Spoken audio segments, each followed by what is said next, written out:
Alrighty guys, so alright. I'm gonna remember this time. I'm gonna remember. I'm finna first things first, before I start things off, before I even start up the game, I'm gonna promo the Discord in the chat.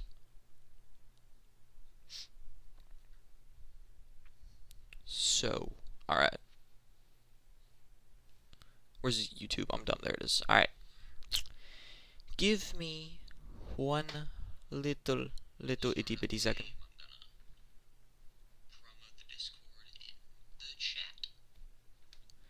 Alright, just so you guys don't hear that echo. But okay, pin message. Hold on, I want like a couple seconds with silence just to see the mouse thing. Not the mouse, the mic thing. So hold on.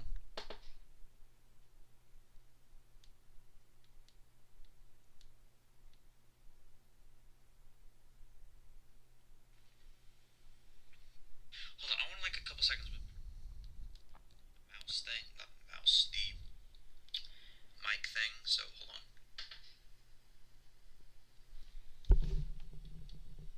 Yeah, it's just white noise, dude. I don't know why there's just random white noise. But can I adjust the white noise? I don't know if I can adjust the white noise.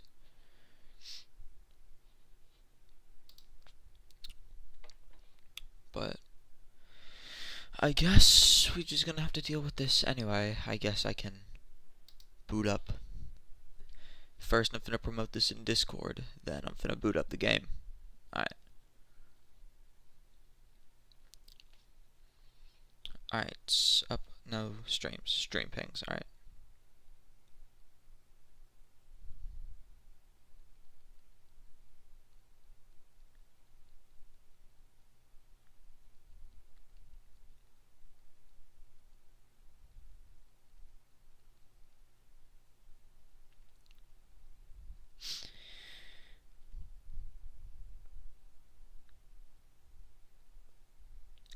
Okay, alright. I got that all settled. Anyway, now let's open up the game.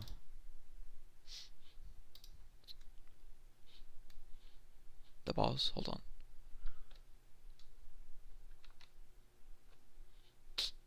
It's just running Steam, hold on.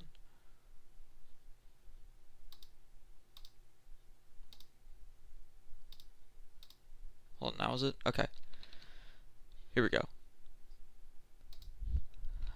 Okay. Can I go into full screen mode? Yes, I can go into full screen mode. Okay. Bet. Awesome. Alright.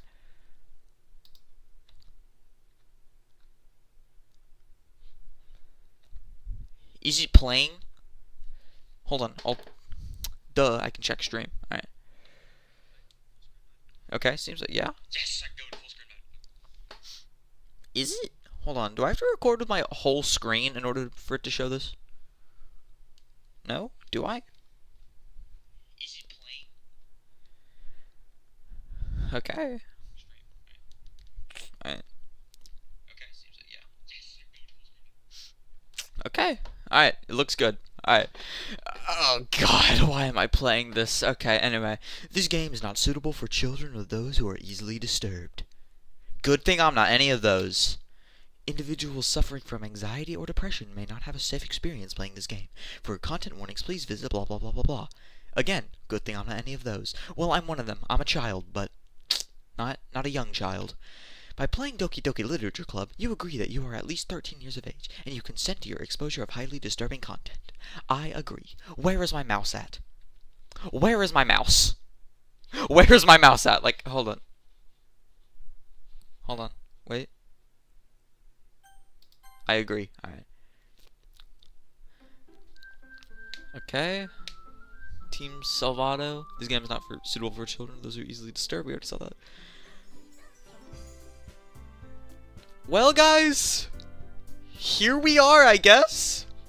The game that I said I'd play, like... God, I don't even know how long ago that was. That was like in June I first posted that poll. I did a poll asking you guys which horror game you guys want me to play. It was Bendy, DDLC, and Hello Neighbor.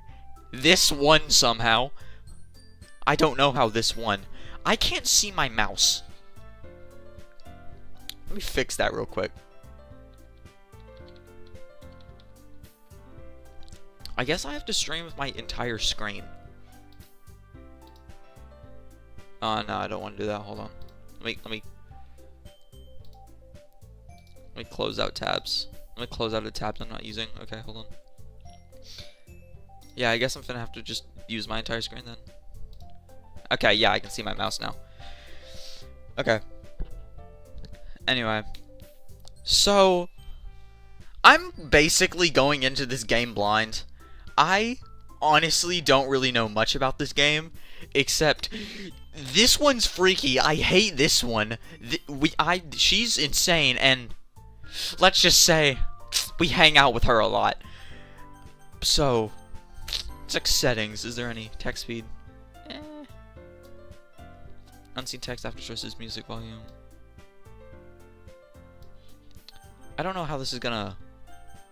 But I guess. Just new game, I guess. Please. My name, Crossy. Alright. That's my name. Anyway. Hey. Okay, my voice acting is gonna be amazing for this, alright? I see an annoying girl running toward me from the distance, waving her arms in the air like she's totally oblivious to any attention she might draw to herself. That girl is Sayori, my neighbor and good friend since we were children. God, I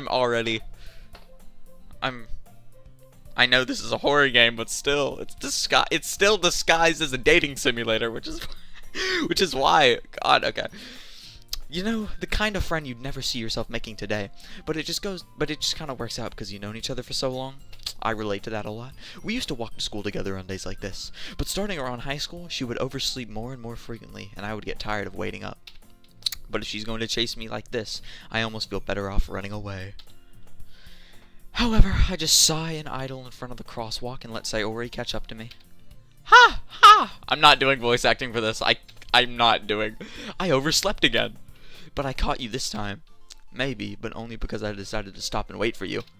If you say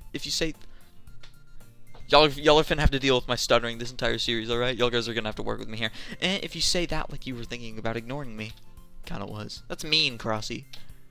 Well, if people stare at you for acting weird, then I don't want them to think we're a couple or something. Fine, fine. But you did wait for me after all. I guess you don't have it in you to be mean, even if you wanted to. Again, y'all have to deal with that. I'm sorry. Whatever you say, Sayori. We cross the street together and make our way to school. As we draw near, the streets become increasingly speckled with other students making their daily commute. I'm sorry, guys. By the way, Crossy, have you decided on a club to join yet? A club? I told you already. I'm really not interested in joining any clubs. I haven't been looking either. That's not true. You told me you would join a club this year. Did I? I'm sure it's possible that I did, in one of our many conversations where I dismissively go along with whatever she's on about. Sayori likes to worry a little too much about me, when I'm perfectly content just getting by on the average while spending my free time on games and anime. I relate to one of those things. I was talking about how I'm worried that you won't learn how to socialize or have any skills before college. Your happiness is really important to me, you know? And I know you're happy now, but I die at the thought of you becoming a NEET in a few years because you're not used to the real world. You trust me, right? Don't make me keep worrying about you. Alright, alright. I'll look at a few clubs if it makes you happy. No promises, though. Will you at least promise me you'll try a little? Yeah, I guess I'll promise you that. Yay! Why do I let myself get lectured by such a carefree girl? I don't know. 'Cause you're in love with her or something, I guess. More than that, I'm surprised I even let myself relent to her. I guess seeing her worry so much about me makes me want to ease her mind at least a little bit, even if she does exaggerate everything inside of her head. Okay, we moving on? The school day is as ordinary as ever, and it's over before I know it. After I pack up my things, I stare blankly at the wall, looking for an ounce of motivation. Clubs. Sayori wants me to check out some clubs. I guess I have no choice but to start with the anime club. Nope, ain't doing it. Hello? Sayori? Sayori must have come into the classroom while I was spacing out. I look around and realize that I'm the only one left in the classroom. I thought I'd catch you coming out of the classroom, but I saw you just sitting there and spacing out, so I came in. Honestly, you're even worse than me sometimes. I'm impressed. You don't need to wait up for me, it's going to make you late to your own club. Well, I thought you might need some encouragement, so I thought, you know. Know what? Well, that you could come to my club. Sayori. Yeah? There's no way I'm going to your club. Meanie. I hate her. I mean, I don't know. I don't know, I hate this game. I despise this game. Sayori is vice president of the literature club. Not that I was ever aware that she had any interest in literature. In fact, I'm 99% sure she only did it because she thought it would be fun to help start a new club. Since she was the first one to show interest after the one who proposed the club, she inherited the title vice president. That said, my interest in literature is guaranteed to be even less. Yeah, I'm going to the anime club. Gay? Both of these are stupid, but anime's worse. Come on, please. Why do you care so much anyway? Well, I kinda told the club yesterday I would bring in a new member. And Natsuki made cupcakes and everything. Don't make promises you can't keep. Yeah, stupid Sayori. I can't tell if Sayori is really that much of an airhead, or if she's so cunning as to have planned all of this out. I let out a long sigh.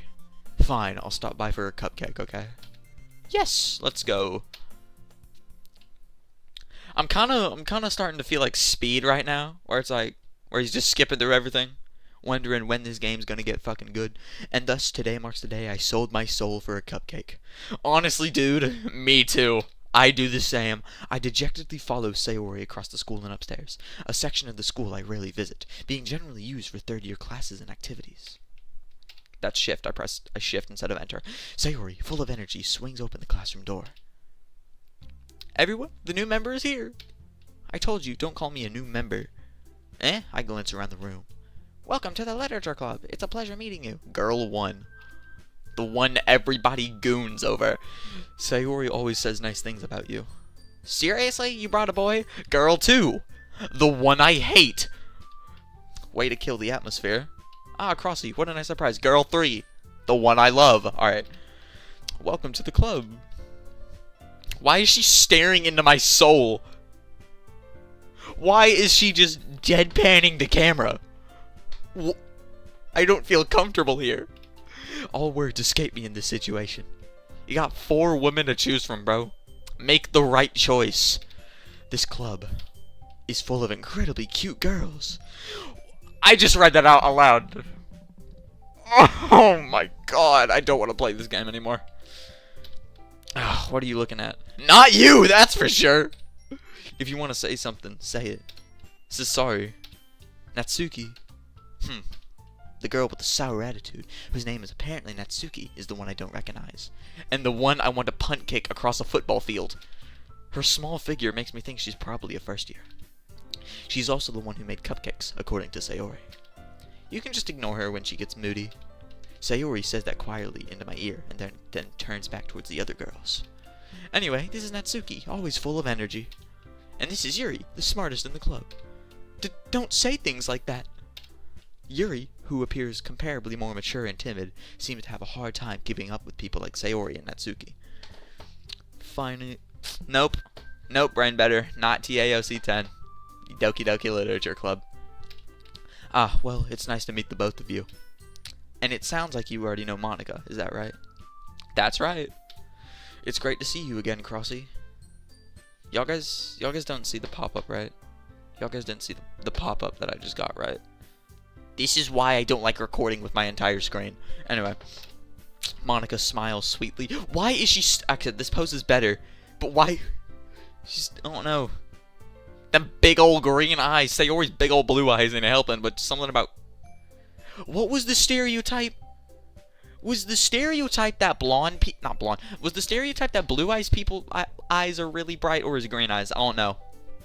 But we do know each other. Well, we rarely talked, but we were in the same class last year. Monica was probably the most popular girl in class. Smart, beautiful, athletic. Basically, completely out of my league. You can change that, man! Come on! Change that! Come on! So having her smile at me so genuinely feels a little. You too, Monica. She wants you, bro. She wants you, bro. Get it? She wants you, bro. Come sit down, Crossy. We made room for you at the table, so you can sit next to me or Monica. I'm sitting next to Monica, bro. Screw you, Sayori. I'll get the cupcakes. Hey, I made them. I'll get them. I want to sit as far away from you as possible, Natsuki. I want nothing to do with you. I never want to talk to you. Like, ever. I want to distance myself. You sit on one corner, I sit in the other corner, alright? Sorry, I got a little too excited, says Sayori. Then how about I make some tea as well? Yuri, I'm chill with you. I don't care about Yuri. The girls have few desks arranged to form a table. As Sayori mentioned, it's been widened so that there's one space next to Monica and one space next to Sayori. Natsuki and Yuri walk over to the corner of the room, where Natsuki grabs a wrapped tray and Yuri opens the closet. Still feeling awkward, I take a seat next to Sayori. Natsuki proudly marches back to the table, tray in hand. Okay, are you ready? Can you stop smiling like that? No. Ta-da. Whoa. Natsuki lifts the foil off the tray to reveal a dozen white, fluffy cupcakes decorated to look like little cats. The whiskers are drawn with icing, and little pieces of chocolate were used to make ears. So cute! I had no idea you were so good at baking, Natsuki. Well, you know. Just hurry and take one. Sayori grabs one first, then Monica. I follow. It's delicious. Sayori talks with her mouth full and already managed to get icing on her face. Stupid idiot. I turn the cupcake around in my fingers, looking for the best angle to take a bite. Do we have to narrate the way you eat a cupcake? Do we have to narrate every little thing you do? Are you gonna narrate how you jerk off? Are you gonna narrate that too? Natsuki is quiet. I can't help but notice her sneaking glances in my direction. I don't want you, bro! I don't want you! Nobody wants you! Is she waiting for me to take a bite? I finally bite down. The icing is sweet and full of flavor. I wonder if she made it herself. This is really good. Thank you, Natsuki. Why are you thanking me? It's not like I... Can you stop? I don't want you, bro. I'm just complimenting you. I'm just complimenting you, bro. I don't want you. Haven't I heard this somewhere before? Made them for you for anything. I thought you technically did, Sayori said. Well, maybe. I don't want you, bro! But not for, you know, you, dummy. Alright. I give up on Natsuki's weird logic and dismiss this conversation. Yuri returns to the table, carrying a tea set. She carefully places a teacup in front of each of us before setting down the teapot next to the cupcake tray. You keep a whole tea set in this classroom? Don't worry, the teachers gave us permission. After all, doesn't a hot cup of tea help you enjoy a good book? I guess. They took one glance at me and suddenly they all want me, bro. Look at her. Look at the way she's looking at me. That's the sign of a chick who wants me, bro. Don't let yourself get intimidated. Yuri's just trying to impress you. I can tell! Why are you deadpanning into the camera again, bro? That's not... I insulted Yuri. Looks away. I meant that, you know. I believe you. Why do they all have to be staring into my soul? Thank you for at least turning away, Yuri. Well, tea and reading might not be a pastime for me, but I at least enjoy tea. I'm glad. Yuri faintly smiles to herself in relief. Monica raises an eyebrow, then smiles at me. So, what made you consider joining the literature club? Sayori made me. I was afraid of this question. Something tells me I shouldn't tell Monica that I was practically dragged here by Sayori. Just say it, bro. Just say it. I don't like the fact she's in the middle of the screen, staring into my soul.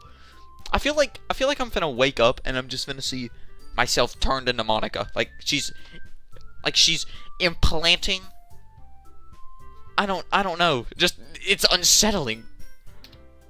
Well, I haven't joined any clubs yet, and Sayori really seemed happy here, so that's okay. Don't be embarrassed. We'll make sure you feel right at home, okay? As president of the literature club, it's my duty to make the club fun and exciting for everyone. Monica, I'm surprised. How come you decided to start your own club? You could probably be a board member for any of the major clubs. Weren't you a leader of the debate club last year? Well, you know. To be honest, I can't stand all the politics around the major clubs. Feels like nothing but arguing about the budget and publicity and how to prepare for events. I'd much rather take something I personally enjoy and make something special out of it. And if it encourages others to get into literature, then I'm fulfilling that dream. Oh god, excuse me. Monica really is a great leader. Yuri also nods in agreement. Then I'm surprised there aren't more people in this club yet. It must be hard to start a new club. You could put it that way. Not many people are very interested in putting out all the effort to start something brand new. Especially when it's something that doesn't grab your attention, like literature. You have to work hard and convince people that you're both fun and worthwhile. But it makes school events, like the festival, that much more important. I'm confident that we can all really grow this club before we graduate. I don't know. I'm trying to say something here, but... okay, she finally closed her eyes. Thank you. Right, everyone? Yeah. We'll do our best. You know it. Sorry, Monica's so creepy, dude. Everyone enthusiastically agrees. Such different girls, all interested in the same goal. Monica must have worked really hard just to find these three. Maybe that's why they were all so delighted by the idea of a new member joining.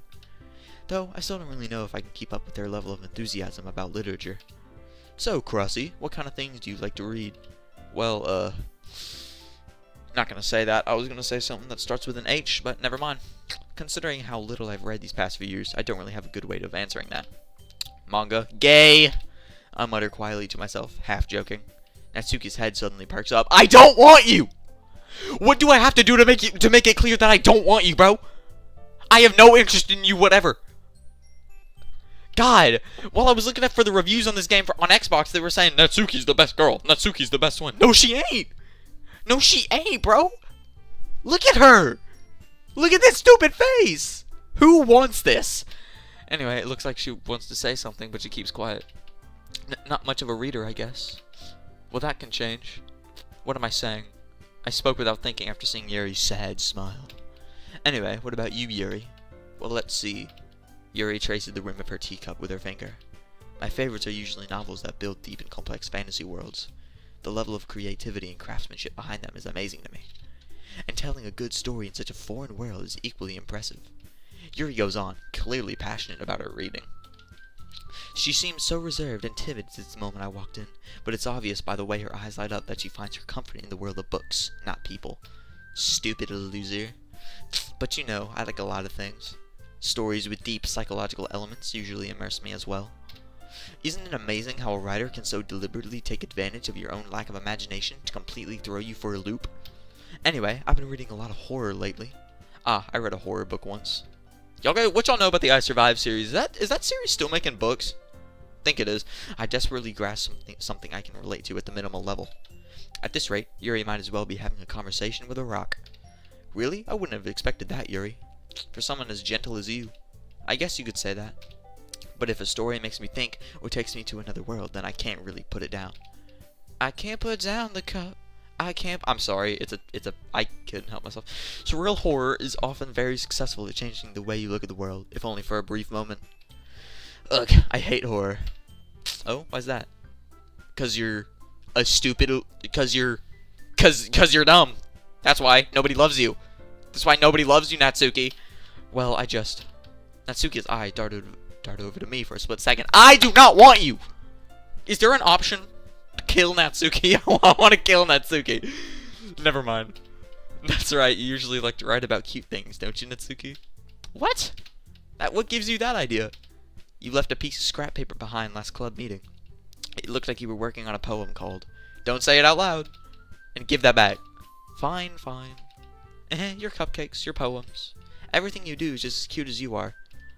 Sayori sidles up behind Natsuki and put her hands on her shoulders. Gay?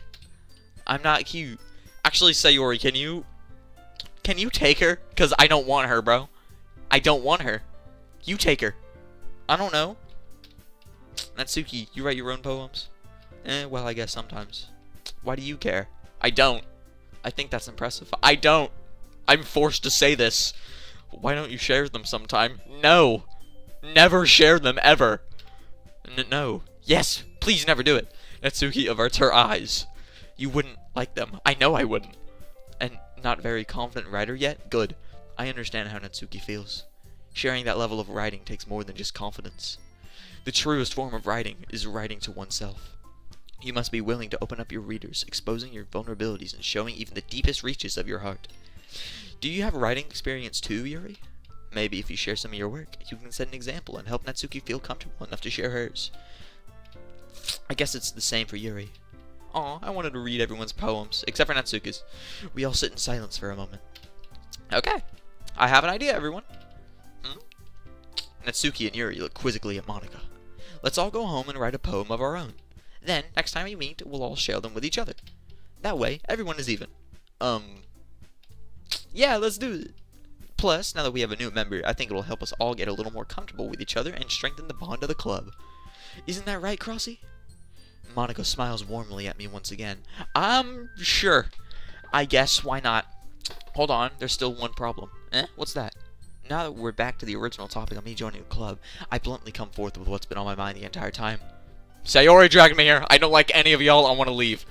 I never said I would join this club. Ooh, okay, I didn't think it actually said that. Sayori may have convinced me to stop by, but I never made any decision. I still have other clubs to look at, and, I lose my train of thought. You see 4 women staring at you, and then you fold. My God, even I haven't felt the touch of a woman, and God, even I'm not this down bad, bro. All 4 girls stare back at me with dejected eyes. But, I'm sorry, I thought. Crossy, you all. Don't be a gooner, dude! Don't be, I get that's like the entire point of this game, but come on, don't let the gooner instincts. And he's letting the gooner instincts take over. I'm defenseless against these girls. How am I supposed to make a clear-headed decision when it's like this? Okay. You have one right there. Even if you don't join the club, dude, you have one right there. Don't do it. Don't succumb to the peer pressure of goonery. Don't do it. That is, if writing poems is the price I need to pay in order to spend every day with these beautiful girls. Oh, you gooner! You poor gooner! Do you not have any other friends who are in any other clubs? Are you just a sad loser? Are you just a sad, pathetic loser with no friends? Okay, I've decided then. I'll join the literature club. You goon! You complete goon! One by one, the girl's eyes light up. Yes, I'm so happy. Sayori wraps her arms around me, jumping up and down. Hey, you really did scare me for a moment. If you really just came for the cupcakes, I would have been super pissed. Honestly, because of you, you're the sole reason I don't want to be here. Because of you, Natsuki, you were the sole reason that I want to burn this club to the ground. Everybody else is fine. You were the problem here. Then that makes it official. Welcome to the literature club. Ah, thanks, I guess. Why is the player such a cornball? It's a dating game. What do you expect? Okay, everyone. I think with that, we can officially end today's meeting on a good note. Everybody remember tonight's assignment. Write a poem to bring to the next meeting so we can all share. Monica looks over at me once more. Monica, I kind of want you, to be honest. I'm taking you out of everybody. Crossy, I look forward to seeing how you express yourself. Ayo, you want my number? You want my number, man? Yeah. Can I really impress the class star Monica with my mediocre writing skills? You better! Lock in, bro! Lock in, okay? This is your shot! Lock in, alright? Already feel the anxiety welling up inside me. Meanwhile, the girls continue to chit-chat as Yuri and Natsuki clean up their food. Hey, Crossy, since we're already here, do you want to walk home together? That's right, Sayori and I never walked home together anymore, because she always stayed after school for clubs. Sure, might as well. Yeah. With that, the two of us depart the club room and make our way home. The whole way, my mind wanders back and forth between the 4 girls. Sayori, Natsuki, Yuri, and of course, Monica. You're such a goon, dude! You are such a goon, it's insane. Will I really be happy spending every day after school in a literature club? All this for some cooch, bro. It's crazy. Perhaps I'll have the chance to grow closer to one of these girls. Alright, you're close to one of them. You're close to one of them already, dude. Alright, I'll just need to make the most of my circumstances, and I'm sure good fortune will find me. And I guess that starts with writing a poem tonight. Okay, are we actually doing something? Yeah, it's time to write a poem. Pick words you think your favorite club member will like. Something good might happen with whoever likes your poem the most. Okay, alright. There's no Monica, that's cool. Okay, not you. I hope you die in a fire. I guess Sayori? Yeah, I guess Sayori. Okay, loud. Yeah! Okay. 20? Oh my god, I have to get 20 of these? Boop. I'm kind of curious. No! I did boop because I wondered who'd do it. No! Okay, beauty. Yeah! Okay, I feel like that would go to Yuri, but... Awesome, sweet bliss, hurt, contamination? Contamination? Okay, I guess cute. No! Why would I do that one, dude? Oh my god, okay. Bunny. No! No! Misfortune, fluffy, together, clumsy, clumsy. Yeah, okay, okay. Sparkle, pleasure, comfort, smile, pout. Papa, joy. What's this one good? Why? I'm doing. Okay, I'm no longer just gonna guess. I'm no longer just gonna guess because I think the words are funny. I know I said I'd stop, but I'm kind of. Okay, okay. Sorry, Undertale reference. How to get that out of the way. Okay. Oh, you think I'm finna choose that one? You crazy, bro. Okay, massacre. My God. Okay, desire, extraordinary, extraordinary. Alright. Question, skipping, cheer, fear, shiny, fickle, fickle, kiss. I'm not doing that one. That one's. No, it's gonna be Natsuki for sure. No, I'm not doing it. Shiny. Why? Is everything you? Is everything you? Screw it. I'm going for Yuri. I'm just going for Yuri. Which one's? Disarray. Alright, I'm going for Yuri. I don't care. Call me a goon all you want. Call me a little gooner all you want. Unrestrained. Yeah, okay. Nightgown. How? Okay. Electricity. Agonizing. Marriage? No. Nibble. Okay. Universe? Okay. Philosophy. She's yeah, like this is aura. I gotta do it, dude. Okay. Okay, that was Yuri. Alright. Okay. Hi again, Crossy. Which one? I really hope I didn't do Natsuki. Glad to see you didn't run away on us, haha. Nah, don't worry. This might just be a little strange for me, but I at least keep my word. Well, I'm back at the literature club. I was the last to come in, so everybody else is already hanging out. Thanks for keeping me your promise, Crossy. I hope this isn't too overwhelming of a commitment for you. Making you dive headfirst into literature when you're not accustomed to it. Oh, come on, like he deserves any slack. What if instead of slack, it was slit and I slit your throat? How about that? I'm getting a little dark here. I'm gonna calm down. Sayori told me he didn't even want to join any clubs this year. And last year, too. I don't know if you plan to just come in here and hang out or what. But if you don't take us seriously, then you won't see the end of it. I'm not being threatened by you, am I? You? Out of all people? Natsuki, you certainly have a big mouth for someone who keeps her manga collection in the club room. Loser! Stupid loser! You got outed! You got outed! Loser! Stupid loser! Stupid little loser! Natsuki finds herself stuck between saying Monica and manga. Manga is literature. Swiftly defeated, Natsuki plops back into her seat. Don't worry, guys. Crossy always gives it his best as long as he's having fun. He helps me with busy work without me even asking. Like cooking, cleaning my room. How dependable. You seem like a slob, bro. What are you, gender bent Asmongold? Sayori, that's because your room is so messy, it's distracting. I don't know why I thought he said Yuri for a second. But, and you almost set your house on fire once. Is that so? Heh. You two are really good friends, aren't you? I might be a little jealous. How come? You and Crossy can be good friends too. Sayori. As usual, Sayori seems oblivious to the weird situation she just put me into. Oh, Yuri even brought you something today, you know? You just hate Yuri. You just hate her, I guess. Wait, Sayori. Me? Not really. Don't be shy. It's really nothing. What is it? Never mind. Sayori made it sound like a big deal whenever it's really not. What do I do?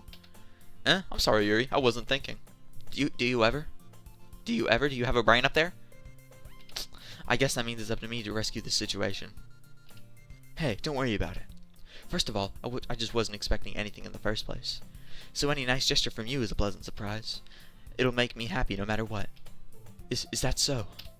Yeah, I won't make it a big deal if you don't want it to be. Alright. Well, here. Yuri reaches into her bag and pulls out a book. I didn't want you to feel left out, so I picked out a book that I thought you might enjoy. It's a short read, so it should keep your attention, even if you don't usually read. And we could, discuss it if you wanted. I'm kind of glad I kind of chose her. Anyway, this is... How is this girl accidentally being so cute? Stop. Stop. Stop making me read these aloud. She even picked out a book she thinks I'll like, despite me not reading much. Yuri, thank you. I'll definitely read this. I enthusiastically take the book. Phew. Well, you can read it at your own pace. I look forward to hearing what you think. Now that everyone's settled in, I expected Monica to kick off some scheduled activities for the club. But that doesn't seem to be the case. Sayori and Monica are having a cheery conversation in the corner. Yuri's face is already buried in a book. I can't help but notice her intense expression, like she was waiting for this chance. Thank God he skipped over Natsuki. Meanwhile, never mind! Meanwhile, Natsuki is rummaging around in the closet. Because she's gay? She's in the closet? Is that why? Stupid idiot. Okay, I'm really curious to talk to Yuri a little bit more. But at the same time, I would feel bad for distracting her from reading. I catch a glimpse of the cover of her book. It looks like the same book that she lent to me. More than that, she seems to be on the first few pages. Ah, crap. Music change? I think she noticed me looking at her. She sneaks another glance at me, and our eyes meet for a split second. But that only makes her hide her face deeper in her book. Sorry, I was just spacing out. I mutter this, sensing I made her uncomfortable. Oh, it's fine. If I was focused, then I probably wouldn't have noticed in the first place. But I'm just rereading a bit of this, so... That's the book you gave me, right? I wanted to reread some of it. Not for any particular reason. Are we doing this? Are we having so much conversation with Yuri because I chose her in the thing? Maybe. Just curious. How come you two have copies of the same book? How come you have 2 copies of the same book there? Ah. Well, when I stopped at the bookstore yesterday. That's not what I meant. I mean, I just happened to buy 2 of them. Ah, I see. There's something fairly obvious here that Yuri isn't telling me, but I decide to let it go. I'll definitely start reading it soon. I'm glad to hear. Once it starts to pick up, you might have a hard time putting it down. It's a very engaging and relatable story. Is that so? What's it about, anyway? I've been streaming for 36 minutes, wow. Well, Yuri closes the book and scans her eyes over the back. The book is titled, Portrait of Markov. There's an ominous-looking eye symbol on the front cover. Alright. I just wanted to make sure I don't accidentally give anything away. Basically, if it's about this girl in high school who moves in her with her long-lost younger sister, but as soon as she does, her life gets really strange. She gets targeted by these people who escape from a human experiment prison. And while her life is in danger, she needs to desperately choose who to trust. No matter what she does, she ends up destroying most of her relationships and her life starts to fall apart. That's kind of dark, isn't it? Yuri made it sound like it was going to be a nice story, so that dark turn came from nowhere. Yuri gently giggles all of a sudden. Are you not a fan of that sort of thing, Crossy? Are you insane? Like, are you mentally okay? No, it's not that. I mean, I can definitely enjoy those kinds of stories, so don't worry. I hope so. Yeah, I totally forgot that Yuri's into those things. She's so shy and reclusive on the outside, but her mind seems to be completely different. It's just that those kinds of stories, they challenge you to look at life from a strange new perspective. When horrible things happen not just because someone wants to be evil, but because they have their own goals, or their own philosophy that they believe in, then suddenly, when you thought you related to the protagonist, they're made out to be the naive one for letting their one-sided morals interfere with the villain's plans. I'm rambling, aren't I? Not again. I'm sorry. Hey, don't apologize. I haven't lost interest or anything. Well, I guess it's alright then. But I feel like I should let you know that I have this problem. When I let things like books and writing fill my thoughts, I kind of forget to pay attention to other people. So, I'm sorry if I end up saying something strange. How does bro have 10k subs but only 2 people watching the stream? I'll tell you how, if you're even still here, because you probably said that a long time ago. I'll tell you how. I abused the shorts algorithm. I posted shorts for like 9 months straight, got 10k subs because of that, and then, yeah, that's why I stopped doing shorts, because my long form videos, not working, and I want those things to work out, obviously, so, yeah. Anyway, and please stop me if I start talking too much. I really don't think you need to worry. That just means you're passionate about reading. The least I can do is listen. It's a literature club after all. Ah, well, that's true. In fact, I might as well start getting ready. I might as well get started reading it, right? You don't have to. Aha, what are you saying? Just a moment ago, you said you were looking forward to it. Let me just get the book. I quickly retrieved the book that I had put into my bag. Alright, is it fine if I sit here? I slip into the seat next to Yuri's. I said that so wrong, I'm sorry. Ah, yeah. Are you sure? You seem a little apprehensive. I'm sorry. It's not that I don't want you to. It's just it's something I'm not very used to. Can I click? I can click. Okay, that's cool. That is reading in company with someone. I see. Well, just tell me if I end up distracting you or anything. Alright. I open the book and start the prologue, as I soon understand what Yuri means about reading in my company. It's as if I can feel her presence over my shoulder as I read. It's not a particularly bad thing. Maybe a little distracting, but the feeling is somewhat comforting. Yuri is in the corner of my eye. I realize that she's not actually looking at her own book. I glance over. It looks like she's reading from my book instead. Sorry. I was just... Yuri, really apologize a lot, don't you? I do? I don't really mean to. So sorry. I'm stuttering whenever it doesn't... I mean... Here, this should work, right? I slide my desk until it's up against Yuri's, then hold my book more between the two of them. This is so gay, it's insane. This... Why? Why, dude? I suppose so. Yuri timidly closes her own copy. Once we lean into a little bit, our shoulders are almost touching. Feels like my left arm is in the way, so I instead use my right hand to hold the book open. I guess it makes it kind of difficult to turn the page. Here. New angle? Alright.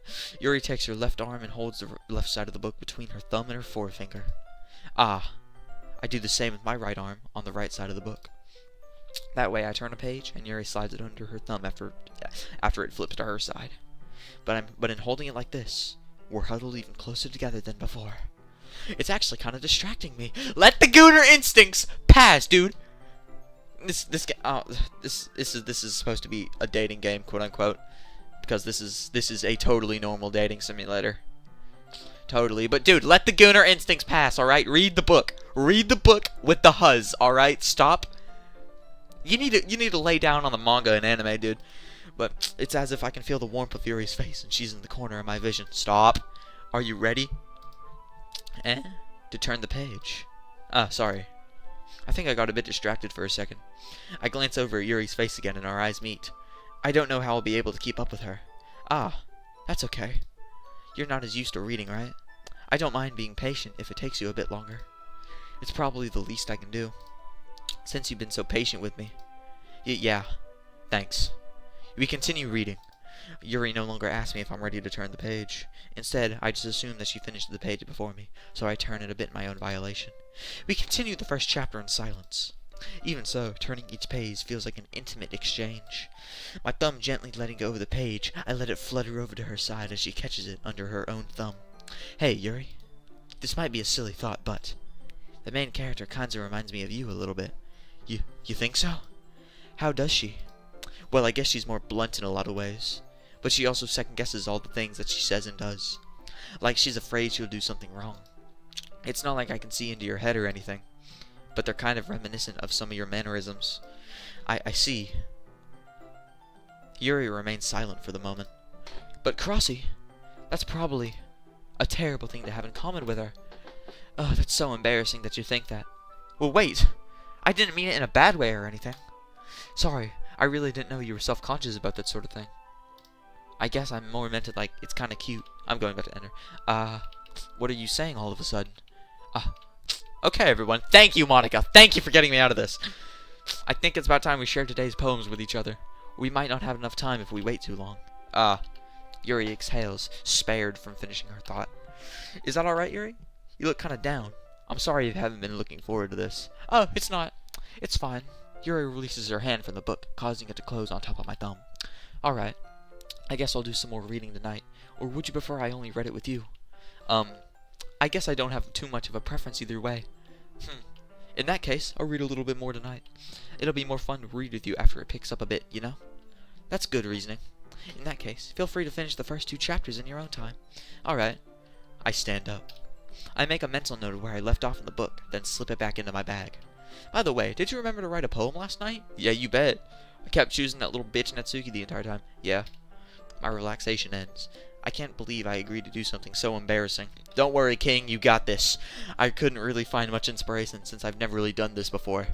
Well, now that everyone's ready, why don't you find someone to share with? I can't wait.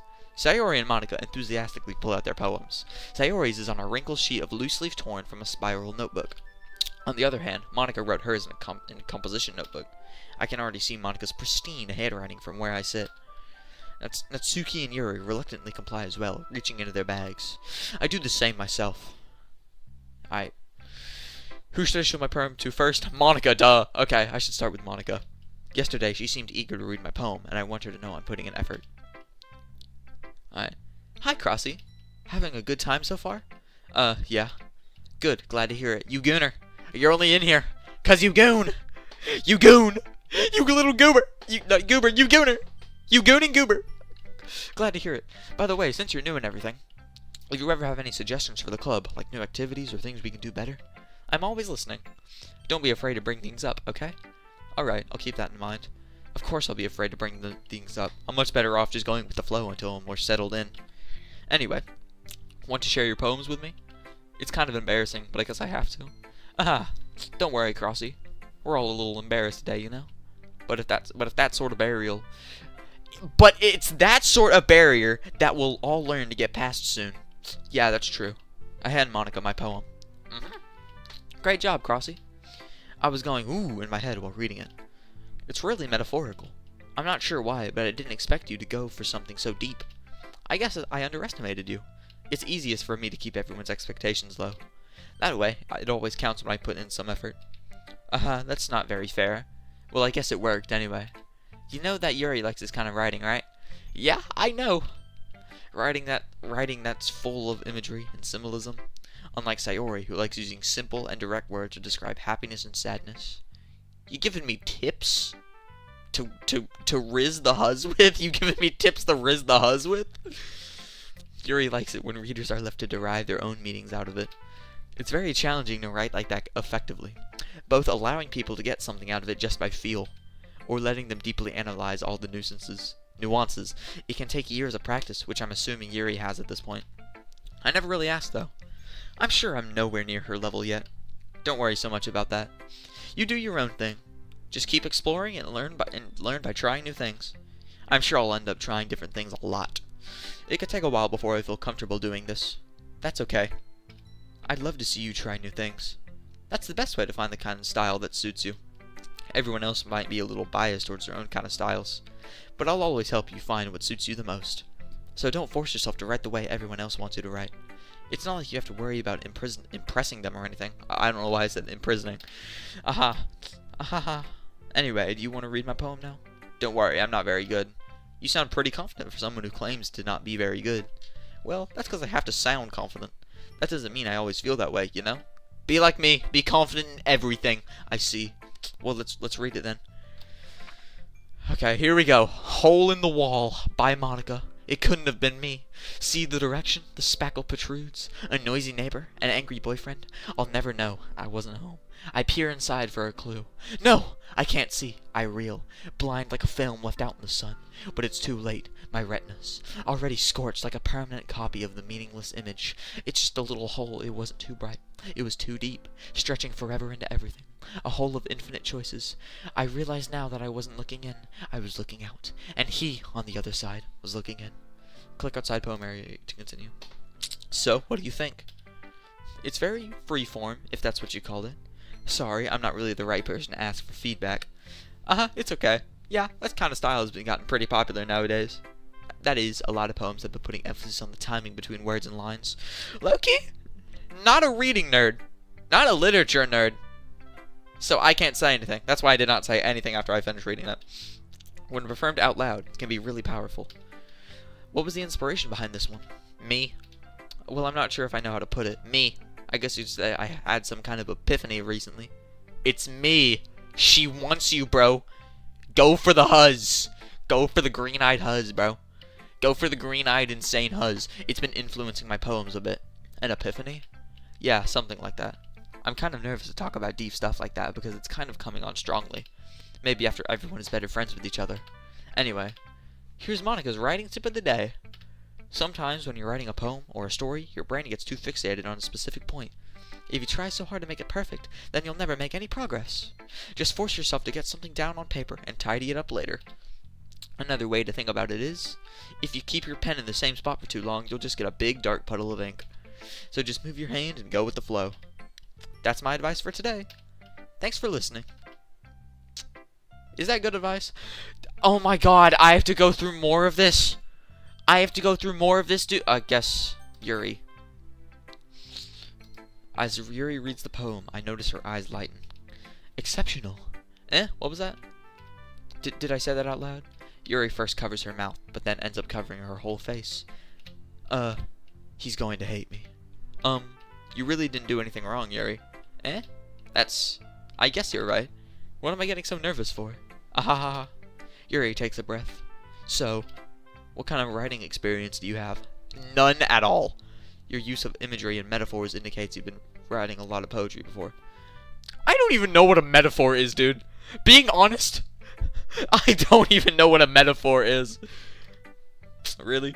Well, that's a huge compliment coming from you. I have no clue what the difference between a metaphor and a simile is. I know what metaphors are, but I don't know how to get ones that aren't like the basic ones. This is actually my first time, really. Huh? Yuri stares at me blankly, then looks at my poem again. Well, I know that. I just meant Yuri trails off, unable to find an excuse. She traces her finger along the words in the poem, as if breaking it down more thoroughly. Yeah. Okay. This is the reason I was able to tell. It's just that there are specific writing habits that are usually typical of new writers. And having been through that myself, I kind of learned to pick up on them. I think the most notable thing I recognize in new writers is that they try to make their styles very deliberate. In other words, they tend to pick a writing style separate from the topic matter, and they form-fit the two together. The end result is that both the style and the expressiveness are weakened. Once Yuri finds her train of thought, it's as if her demeanor totally changes. Her stammering's completely gone, and she sounds like an expert. Of course, that's not something you can be blamed for. There are so many different skills and techniques that go into writing even a simple poem. Not just finding them and building them, but getting them to work together is probably the most challenging part. It might take you some time, but it all comes with practice and learning by example and trying new things. I also hope that everyone else in the club gives you a valuable feedback. Natsuki can be a little biased, though. Biased? How? Well, never mind. I shouldn't be talking about people like that. Sorry. It's fine. I'm not sure if Yuri is apologizing to herself, to me, or to Natsuki. Do you mind if I read your poem now? Do I have to read all 4 of their poems? I'd love to share my thought process behind it. Yuri smiles dreamily, as if that's a rare opportunity for her, which in itself is kind of funny. After all, isn't this supposed to be a literature club? Okay, this one's short, so. Ghost under the light. The tendrils of my hair illuminate beneath the amber glow. Bathing, it must be this one. The last remaining streetlight to have witnessed withstood the test of time. The last yet to be replaced by the sickening blue-green hue of the future. I bathe. Calms breathing out. I can't speak. Can't speak right now. Why? Why did I make a game that's all about reading poems? I'm not making a game. Why did I play a game that's all about reading poems when I can barely read for save my life? Calms, breathing air to the present but living in the past. The light flickers. I flicker back. I'm sorry I have such terrible handwriting. What? I wasn't thinking that at all. But it took you a long time to read. That's 'cause I'm illiterate. That's why. Well, I just don't read script very often. I actually think your handwriting is pretty. That's a relief. Also, I like the poem. Even though it's short, it was really descriptive. It wasn't too short. I usually write longer poems. Not at all. I'm really glad you liked it. I'll be honest. Since it's our first time sharing, I wanted to write something that's a little more mild. Something easy to digest, I suppose. Are you into ghosts, Yuri? Uh-huh. Actually, the story isn't about a ghost at all, Crossy. Really? I must have totally missed the point. Well, I suppose you did only glance over it after all. But I remember that poets often express their own thoughts, feelings, and experiences in their work. They usually do more than tell a simple story or paint a picture. In this case, perhaps, the subject of the poem is only being symbolic compared to a ghost. Lingering in her last remaining place of comfort, unable to let go of the past, and soon to be left with nothing. That's a lot more solemn putting it that way. I hadn't even thought of that. That's impressive. It's nothing really. Yours was impressive too, so... Nah. If anything, I could probably learn a thing or two from you. You think so? Yeah, of course. You know, I was really nervous about doing all this, but in the end, I enjoyed it. I'm going to keep doing my best for you, Crossy. She want you, bro. Crossy, why am I saying Crossy like this isn't me? I want you. She wants you. I don't want you. She wants you. Okay. I don't know. I don't know. It's early in the morning. I can't speak right now. Me too. Please don't tell. Okay. let's get it over with, I guess. This is a good poem, Crossy. Are you sure it's your first time? Of course. It's not that good. Am I the kind of guy who would be writing poems in his spare time? I guess you're right. But that's why it impressed me. You should play Roldy's Crack House next. There's lots of lore. Well, to be honest, I was afraid that you wouldn't do it seriously, or that you wouldn't write one at all. I'm really happy that you wrote one. It reminds me of how you're really part of the club now. Not to mention the fact that I'm standing in front of you in the club room. Well, of course. I'm not really into it yet, but that doesn't mean I'll break my promise. See? It's like I said before, Crossy. Deep down, you're not selfish at all, you know? Trying new things like this for other people. That's something only real good people do. Thanks, Sayori. I'm not sure if Sayori sees the full picture of my motive here. Then again, I can't deny that she's part of the reason I joined. Yeah, you joined the club because you're a gooner! Your walls are painted white, probably, knowing how much this means to her and all. Yeah, and I'm going to make sure you have lots of fun here, okay? That will be my way of thanking you. Alright, I'm going to hold you on to that then. Yay! Now you'll read my poem too, right? Don't worry, I'm really bad at this. We'll see about that. Dear sunshine, the way you glow through my blinds in the morning, it makes me feel like you missed me. Kissing my forehead to help me out of bed, making me rub the sleepy from my eyes. Are you asking me to come out and play? Are you trusting me to wish away a rainy day? I look above, the sky is blue. It's a secret, but I trust you too. If it wasn't for you, I could sleep forever, but I'm not mad. I want breakfast. So real. So real, Sayori. Sayori, this is just a guess, but did you wait until this morning to write this? No. Just a little bit. You can't answer just a little bit to a yes or no question. I forgot to do it last night. Well, at least it makes me feel a little better about myself. Don't be mean. I still tried my best. Yeah. I didn't mean to say that it was a bad poem. It came out nice, or how should I put it? Sounds just like you. Really? Yeah. Especially that last line. I made eggs and toast, even though you were late to school. It's bad to skip breakfast. I get all cranky. Well, I guess there's no point in arguing. Anyway, thanks for showing me. This was so much fun. Monica's the best. You bet she is. Never. I'm sorry. That was dumb. Anyway, yeah.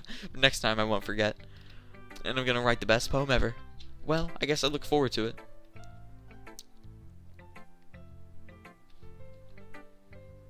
I'm about to skip it. I'm gonna skip it. I don't want... Fine. I'll do it. I'll do this little... Let's just get this over with. Well, it's about what I expect from someone like you that's a little bit blunt. Well, excuse me. It's not like I said it was bad. I just didn't evoke any emotion. So basically, it's not cute enough for your taste. Did you want to get smacked? I'm finna smack you. I'll pass. Sigh. Well, at least anyway, I guess I need to show you mine. Not that you'll like it. Oh my god. Short and sweet. Just like this chick. Eagles can fly, monkeys can climb, crickets can leap, horses can race, owls can seek, cheetahs can run, eagles can fly, people can try. But that's about it. Boo! Boo! It's bad. Give up writing. Leave the club. You suck. You're horrible. Yeah, I told you that you weren't gonna like it. I hated it. It was so bad. It's insane. I like it. Don't lie to her. Don't lie to her. Tell her the truth. Maybe she'll leave you alone. Look at her. She wants you, but you don't want her, bro. Tell her the truth. What? Just to be honest, I am. No you aren't. That was ass. Tell her how you truly feel. Tell her you hate her, please. Why are you so convinced that I wouldn't like it? Well, because everyone in high school thinks that writing has to be all sophisticated and stuff, so people don't even take my writing seriously. But isn't the point of poems for people to express themselves? Not you. Your writing style wouldn't make your message any less valid. Yes, exactly. I like it when it's easy to read, but it hits you hard. Like in this poem.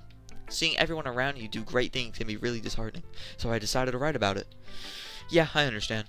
But the other nice thing about simple writing is that it puts more weight on the wordplay. Like I set up for a rhyme at the end, but then it made it fall flat on purpose. Sure, Natsuki. Helps bring out the feeling in the last line. But so you did. I guess more went into it than I realized. That's what it means to be a pro. This face, dude, this expression she's doing, it makes me so unbelievably angry. It's insane. I'm glad you learned something. Didn't expect that from the youngest one here, did you? Yeah, guess not. I decided to humor her with that last comment. I don't really care how old everyone is, but if Natsuki is feeling proud, then I won't take that away from her. Are we done? Thank God that was the shortest one. God. In case you guys can't tell, I don't like Natsuki. Phew. I guess that's everyone. I glance around the room. That was a little more stressful than I anticipated. It's as if everyone is judging me for my mediocre writing abilities. Even if they're just being nice, there's no way my poems can stand up to theirs. This is a literature club after all. I sigh. I guess that's what I ended up getting myself into. Across the room, Sayori and Monica are happily chatting. My eyes land on Yuri and Natsuki. They gingerly exchange sheets of paper, sharing their respective poems. As they read in tandem, I watch each of their expressions change. Natsuki's eyebrows furrow in frustration.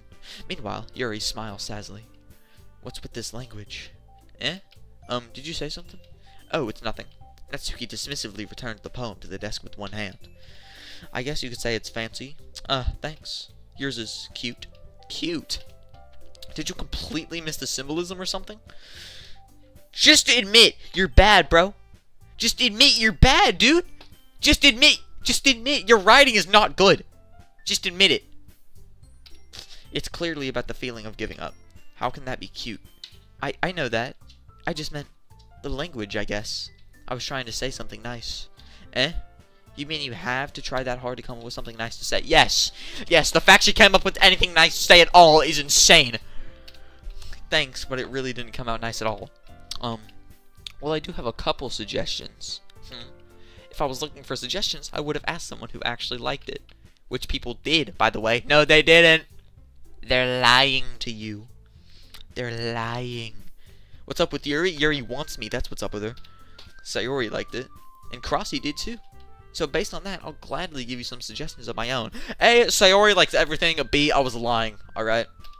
First of all, excuse me. Notice how Monica didn't give you an opinion? That's because she didn't want to hurt your feelings. I don't expect it to change anytime soon, unless of course I come across something particularly inspiring. Which I haven't yet. And across you liked my poem too, you know. No, I didn't. Oh wait, that's Yuri said it. Yeah, yeah, your poem was good, Yuri. He even told me he was impressed by it. Natsuki suddenly stands up. Oh? I didn't realize you were so invested in trying to impress our new member, Yuri. That's not what I... Hold on. This music came from DDLC? I didn't know this song came from DDLC. You're just... Yuri stands up as well. Maybe you're just jealous that Crossy appreciates my advice more than he appreciates yours. Huh? And how do you know he didn't appreciate my advice more? Are you that full of yourself? Coming from you is hilarious. No. If I was full of myself, I would deliberately go out of my way to make everything I do overly cutesy. Ooh. Is everyone okay? Well, you know what? I wasn't the one who's... Whoa! Whoa! Okay! Okay!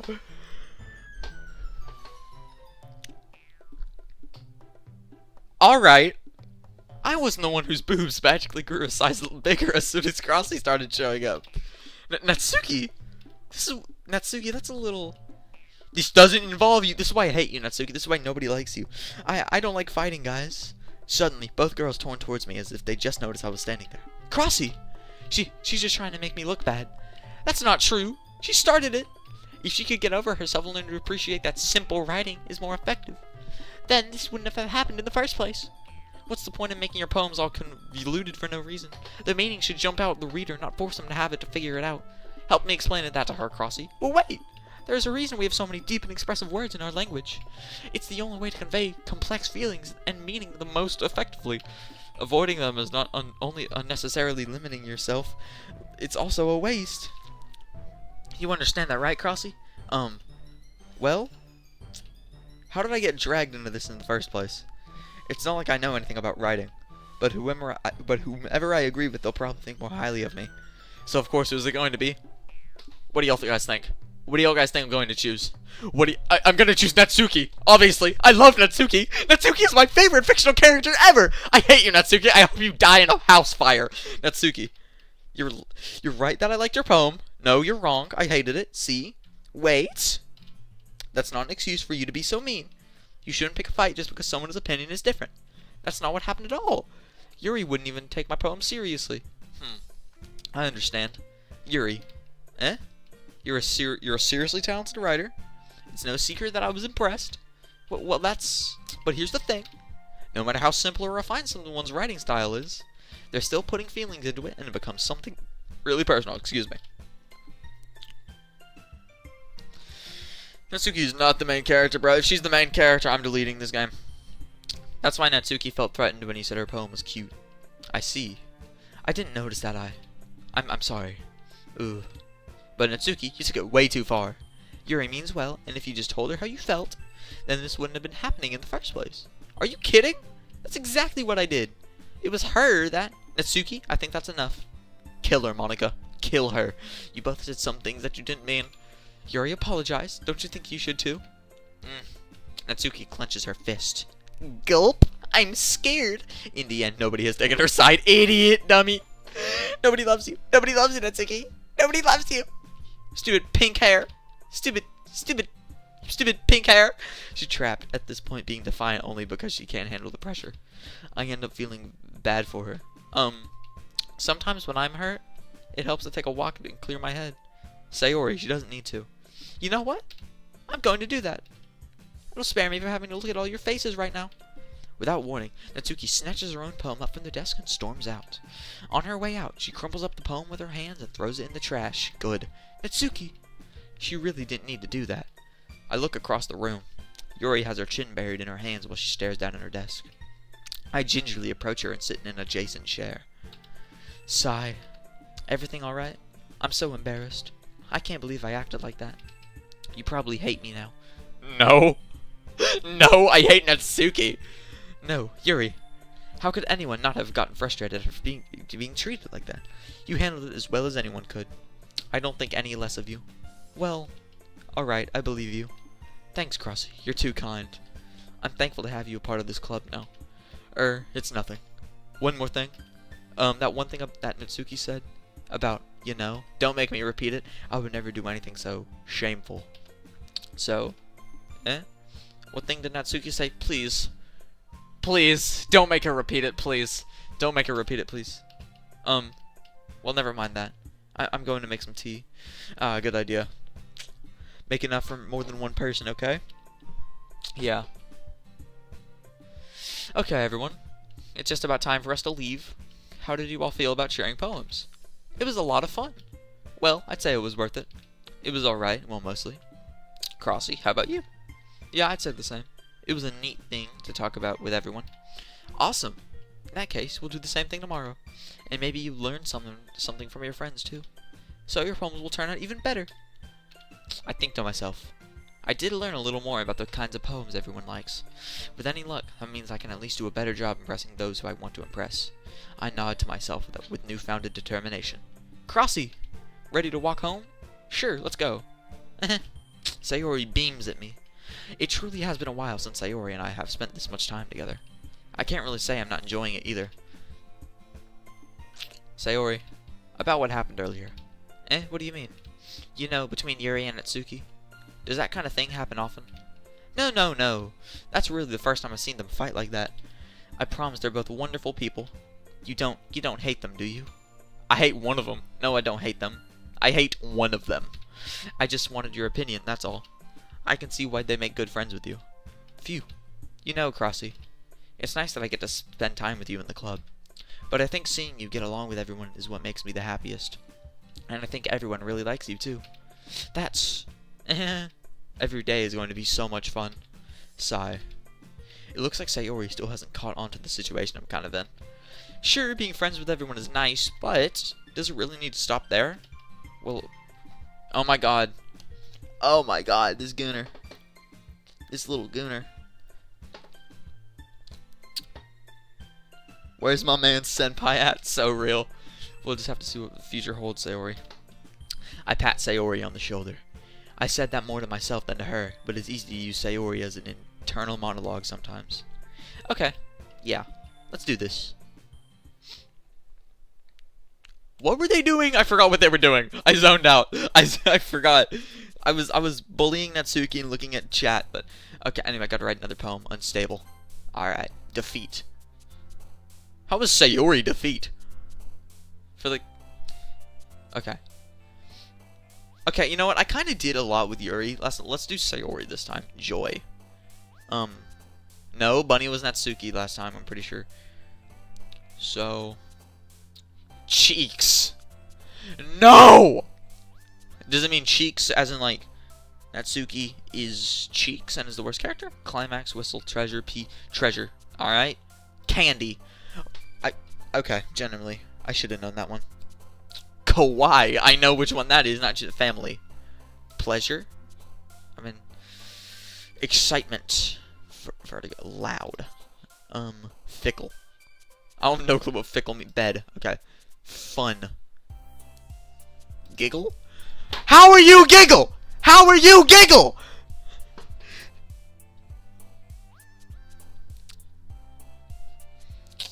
Okay. Cheer. Hope. Fireflies. That's okay. Heaven sent. Party. Nibble? Doki Doki, I gotta do it. No! No! No, no! No, no! No, no, no, not at all! Another day passes and it's time for the club meeting already. I've gotten a little more comfortable here over the past couple of days. Entering the club room, the usual scene greets me. Are we finna do the same thing? Like, hi, Crossy. Yo, Sayori. Looks like you're in a good mood today. I'm just still not used to you being in the club, that's all. I see. That's a pretty simple thing to get you in a good mood. But I guess it's always the simplest things with you anyway. Speaking of which, I'm kinda hungry. Will you come with me to buy a snack? No thanks.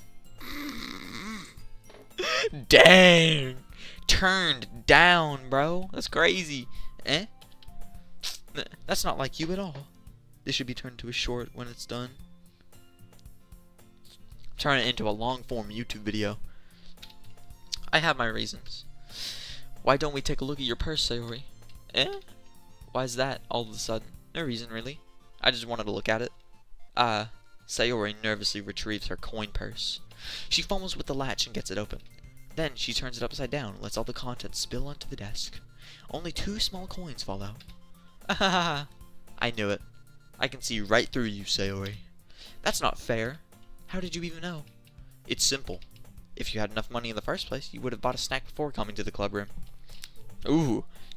Detective main character. Alright, so either you're not hungry and want an excuse to take a walk, or you plan to conveniently forget that you spend all your money so that I would lend you some. But there's one more thing.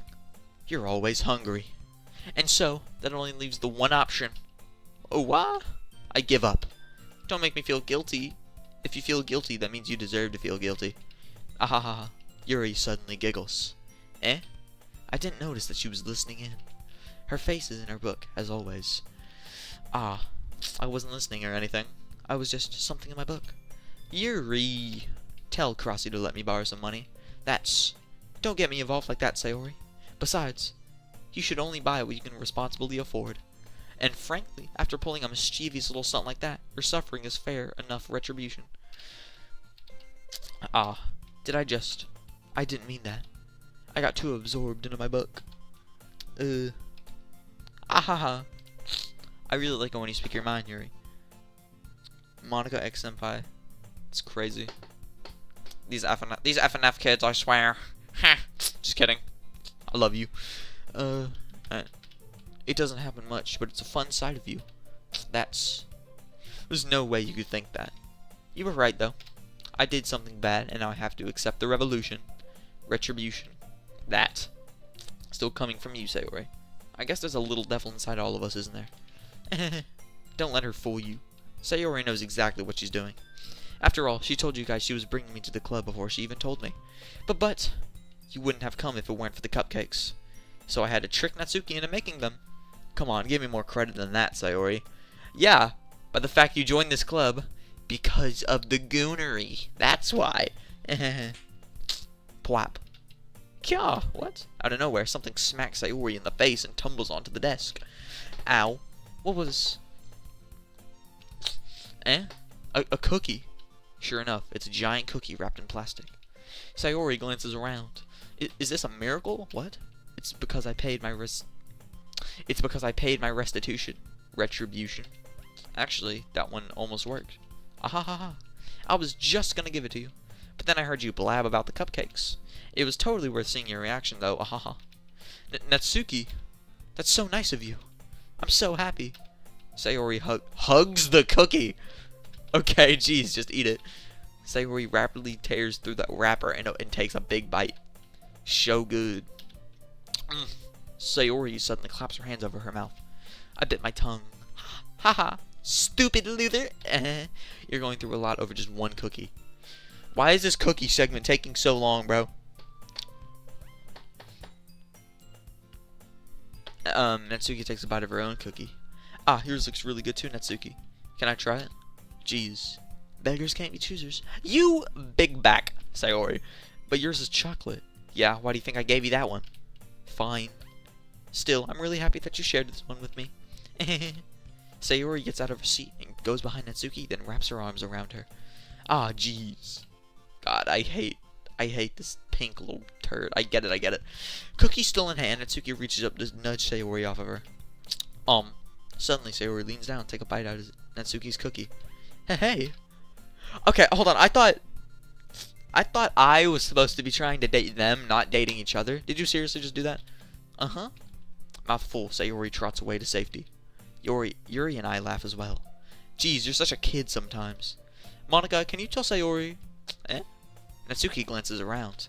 Monika isn't in the club room. Ugh. Where's Monika anyway? Good question. Have any of you heard anything about her being late today? Not me. Yeah, I haven't either. That's a bit unusual. I hope she's okay. Of course she's okay. She better be okay. She probably just had something to do today. She's pretty popular after all. You don't think she has a... I wouldn't be surprised. She's probably more desirable than all of us combined. Damn right. That's true. Excuse me? Suddenly the door swings open. Sorry, I'm super sorry. Oh yeah, there you are. I didn't mean to be late. I hope you guys weren't worried or anything. Monika chose the club over her boyfriend after all. You're so strong-willed. But boyfriend? But what on earth are you talking about? Monika quizzically glances at me. Yeah, I'm your boyfriend. Never mind that. What held you up anyway? Well, my last period today was study hall. Sorry, the thing about what Natsuki said during the thing that Natsuki said whenever her and Yuri were arguing, it scared me. I didn't read the sentence full. Sorry, to be honest, I kind of just lost track of time. That makes no sense though. You wouldn't have heard the bell ring at least. I must not have heard it since I was practicing piano. Piano? I wasn't aware that you played music as well, Monika. I don't really. I just kind of started recently. I've always wanted to learn piano. That's so cool. You should play something for us, Monika. Monika looks at me. Maybe once I get a little better, I will. Yay! That sounds cool. I'd also look forward to it. Is that so? In that case, I won't let you down, Crossy. Monika smiles sweetly and erases the other three from the frame. I didn't mean any pressure or anything like that. Don't worry. I've been practicing a whole lot recently, and I really love the chance to share with once I'm ready. I see. In that case, best of luck. Thanks. So, I didn't miss anything, did I? Not really. I chose to leave out Sayori's mischievous escapade. I'm sure Natsuki will end up complaining to her anyway. It looks like everyone has already settled down. Sayori somehow already finished her entire cookie. Yuri is back to her book, and Natsuki disappeared into the closet. Of course. Man, it looks like no one wants to be bothered today. I slumped down into the nearest desk. How am I supposed to occupy myself with something literature-related by myself like this? I guess I could always read some of the book Yuri gave me, but I'm feeling a little too tired to read. I could probably fall asleep right now. I close my eyes and end up listening in on Sayori's conversation with Monika. We're probably going to seem really lame compared to all the other clubs, though. Well, we can't give up. The festival is our chance to show everyone what literature is all about. The problem is, the idea of a literature club sounds too dense and intellectual. But it's not like that at all, you know? We just need a way of showing that to everyone. Something that speaks to their creative minds.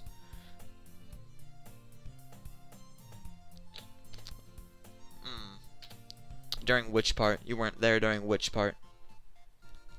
That doesn't solve the problem, though. What do you mean? even if we come up with the most fun thing ever, nobody will come in the first place if it's a literature event. So it's more important to figure out how to get people to show up in the first place, you know? And after they come, we can do the thing to speak to their creative minds. What's this? Sayori is taking this really seriously. It's rare to hear her deliberating like this. Huh, that's a good point. In that case, do you think food will do the trick? It'll do the trick for me. What kind? Well, I guess we could. Cupcakes. Ah, good thinking. Natsuki would love to do that. Ah, you're right. Natsuki makes the best cupcakes. That works out perfectly. Missed most of it. I don't know. Average dating simulator dialogue. Average dating simulator dialogue. Yuri was a big. I'm not Yuri. Sayori was a big back and ate a cookie. That's why you suggested it. Cupcakes speak to my creative tummy. Cupcakes it is then. I'm hungry. Again? You downed that whole cookie in 5 seconds earlier. Anyway, we still need to work out the details of the event itself. Oh, the argument between Natsuki and Yuri? Yeah, we aren't going to talk about that. I find myself smiling. In the end, Sayori is still her usual self. But therein lies the unexpected reason I admire her. Unlike me, who has trouble finding any motivation at all. Sayori can put her mind to things and make them come to life. I suppose that's why I end up letting her get on my cakes about things. I can't help but wonder what it would be like to see the world through her eyes. Back up, yo! Back up, dude! Ooh-wah. I open my eyes to find Sayori's face filling my vision. I nearly fall out of my chair. Sorry. Wait. Actually, I'm not sorry at all. It's your fault for sleeping like that. This isn't a napping club. Does your school have a napping club? You're staying up late again, aren't you? Now that you're in a club, you're gonna have less time for anime, you know? You'll need to get used to it. Good. Hate anime. Except for the Ghost Stories dub. Ghost Stories dub is great. Don't say that so loud. I glance over my shoulder to see if Monica overheard. It's true, though. Yeah. I know. You're always looking out for me, Sayori. It's what I do best. That's a problem. What about you? You look out for me better than you look out for yourself. You're still oversleeping every day, aren't you? Eh? Not every day. That's not very convincing. How many days this past week have you gotten up on time? It's a secret. I knew it. Come on. At least give me the benefit of the doubt. I can't even do that. Look, Sayori, it's written all over you. Eh? Sayori glances around at herself. How is it written all over me? You were clearly in a rush this morning. Look, your hair is sticking out all around here. Ah! I run my fingertips down the side of Sayori's hair, trying to straighten it out. Man, you really need a brush for this. My hair is just really hard to get right. I won't fall for that. There's more than just your hair. Look, your bow isn't straight either. And there's a toothpaste stain on your collar right there. I try to wipe off the stain with my finger. But nobody would ever notice that. Of course they would. Nobody's gonna tell you about it because they don't want to embarrass you. Fortunately, I really don't care about that. Hey, you meanie. And you don't even keep your blazer buttoned up. Seriously, Sayori. Why do you think you don't have a boyfriend yet? Because she wants you. That's why she's saving herself for you. Get a hint, dude. Get a hint. Get a frickin' clue. That's super mean. Sorry, but you'll thank me later. I start to button her blazer from the bottom. Once you see how much better it looks, you'll change your mind. I don't like this shot. This is so funny. Well, I'm getting through this as fast as I can. I was thinking how weird it is to have a friend who does these kinds of things. Eh? Don't say that. You'll make me feel weird about it, stupid. It's okay, though. I'm happy we're like this. Aren't you? I guess. Hey, be careful. The button might come off. Why is this one so hard to close? I struggle to fully close the button near her chest. Does this thing even fit you properly? It did when I bought it. Sigh. If you ever buttoned it, you would have noticed sooner that it doesn't fit you anymore. What are you smiling about? It means my...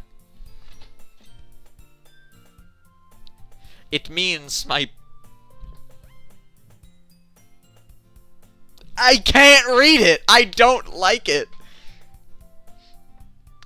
Oh, God! It means my boobs got bigger again. Don't say that out loud. Anyway, you look much better now, so...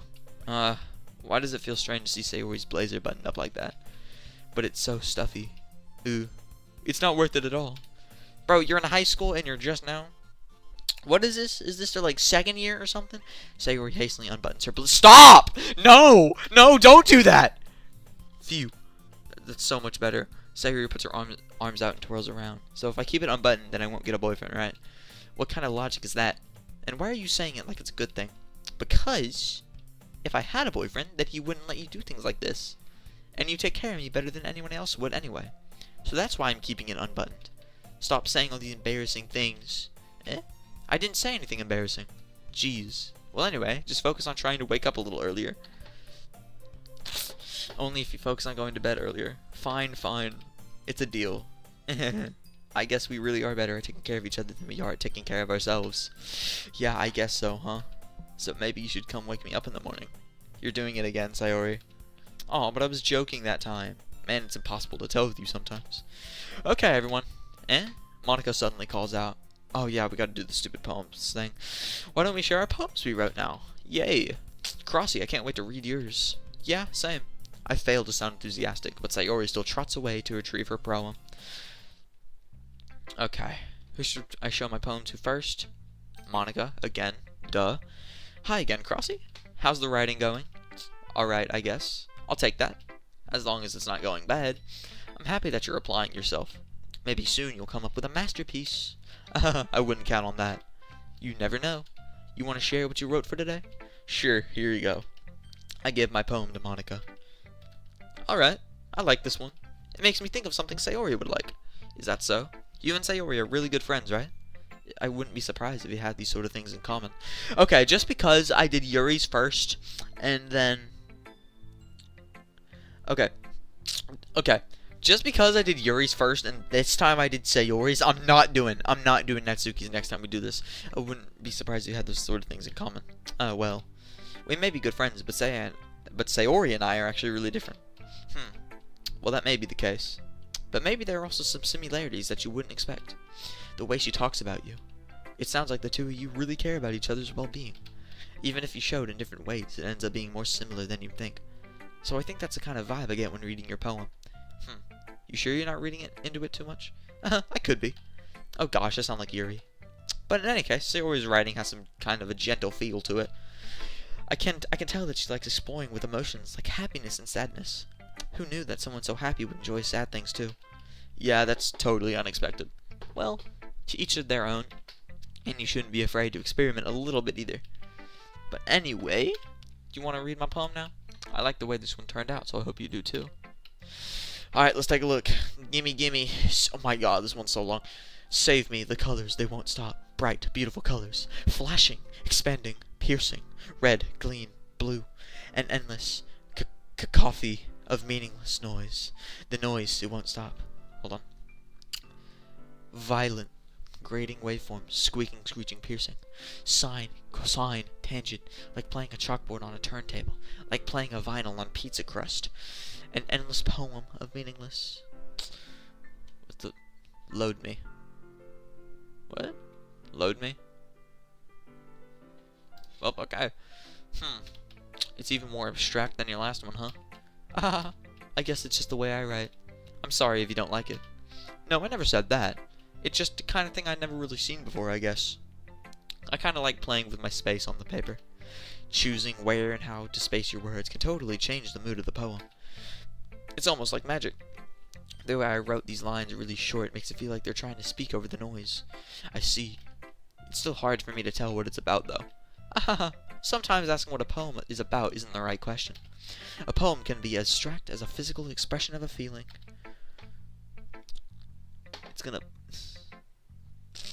Or a conversation with the reader. So putting it that way, not every poem is about something. Anyway. Here's Monica's writing tip of the day. Alright, we got another one. Sometimes you're finding yourself facing a difficult decision. When that happens, don't forget to save your game.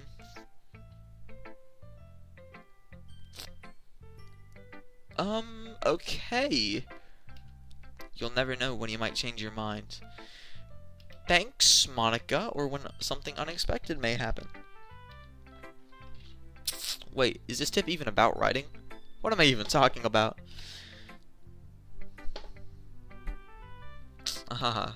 That's my advice for today. Thanks for listening. Who should I show my poem to next? Can I skip this? Screw it. Let's go Sayori's this time, because I did hers. Oh my goodness. This is so good, Crossy. Eh? I love it. Especially after yesterday's poem. Ugh. You're too honest sometimes, Sayori. No, but really, I want to put this on my wall. Can I? Sayori. You must be seriously overreacting. I'm not a good writer after all. I honestly have no idea what I'm doing. Well, maybe that's why. Because I have no idea what I like either. Ah, jeez. I'm sure Yuri's opinion has to be a little more constructive than this. Maybe even Natsuki's. No, not her. Never mention her. Are you sure you don't like it just because I wrote it? Eh? Well, I'm sure that's part of it. I think I understand you better than a lot of other people, you know. So when I read your poem, it's not just a poem. It's a Crossy poem. Given what I named myself, it's kind of funny. And that makes it feel extra special. Like I can feel your feelings in it. Sayori hugs the sheet of paper against her chest. You're so weird, Sayori. Yeah. But she wants you, bro. And you want her. She wants you and you want her. Even though Monica's the better option. Bag the huzz, dude. You gotta bag the huzz. Well, you gotta bag the weirdly energetic huzz, alright? Well, I'm not very good at figuring out if poems are good or bad. But that's why I just go by my heart. If it makes me feel like things, then it must be a good poem. I'm not sure that's exactly how it works. Then again, I guess conveying feelings is a pretty important part of this whole thing. Yeah, maybe. Honestly, I don't even know what kind of writing you like in the first place. Yeah, me neither. Ugh. Why didn't you at least try to give it some thought? Aw, you want to write something for me? That's so sweet. Yeah, right. But you're always thinking about other people. You need to think about yourself once in a while. If you don't, you might end up getting hurt at some point. Eh? Well, I don't really know what you mean, but I'll try to keep it in mind. Well, whatever. Anyway, let's see. I guess I like happy poems. Can I read your poem now? Let me read your poem. Come on. Well, sometimes I like sad poems too. Sometimes a little bit of both. There's a word for that, right? What's the word I'm looking for? Bittersweet. Yeah. I like things that are happy and things that are sad. Happy and sad? I can't see you liking something sad, Sayori. Well, I like happy the most. But sometimes when you have a little rain cloud in your head, a sad poem can help give the rain cloud a little hug. And make a nice happy rainbow. Sayori, that's unexpectedly poetic. Eh, it is? Maybe I'm getting better at expressing my feelings after all. Thanks, Crossy. I should go write that down then. You can read my poem now, okay? My god, this is long. Bottles. I pop off my scalp like the lid of a cookie jar. Dark? Okay. It's a secret place where I keep all my dreams. Little balls of sunshine all rubbing together like a bundle of kittens. I reach inside with my thumb and forefinger and pluck one out. It's warm and tingly. But there's no time to waste. I put it in a bottle to keep it safe. And I put the bottle on the shelf with all the other bottles. Happy thoughts, happy thoughts, happy thoughts, happy thoughts and bottles all in a row. My collection makes me lots of friends. Each bottle is starlight to make amends. Sometimes my friend feels a certain way. Down comes a bottle to save the day. Night after night more dreams. Friend after friend more bottles. Deeper and deeper my fingers go, like exploring a dark cave, discovering the secrets hiding in the nooks and crannies, digging and digging, scraping and scraping. I blow dust off my bottle caps. It doesn't feel like time elapsed. My empty shelf could use some more. My friends look through my locked front door. Finally, all done, I open up, and in come my friends. In they come with such a hurry. Do they want my bottles that much? I frantically pull them from the shelf, one after the other, holding them out, each and every friend, each and every bottle. But every time I let one go, it shatters against the tile between my feet. Happy thoughts, happy thoughts, happy thoughts, and shards all over the floor. There was supposed to be my friends who weren't smiling. They were all shouting, pleading, something, but all I hear is echo, echo, echo, echo, echo, inside my head. Alright. Holy crap. Sayori, did you really write this? Of course I did. Didn't I tell you yesterday I was going to write the best poem ever? Yeah, but, I mean, I didn't expect something like this coming from you. Monica taught me a whole lot. Yeah, all depressive and stuff. And I've been really in touch with my feelings recently. I see that. It's almost kind of creepy. Creepy? Well, not exactly. Maybe because I'm so used to being cheerful. Well, never mind. I'm thinking too hard about it. The point is, it came out good, and you should be proud of it. Aw, thanks. I feel like I was meant to express myself this way. It even helps me understand my own feelings a little better. Writing is like magic. You've gotten pretty passionate about this, huh?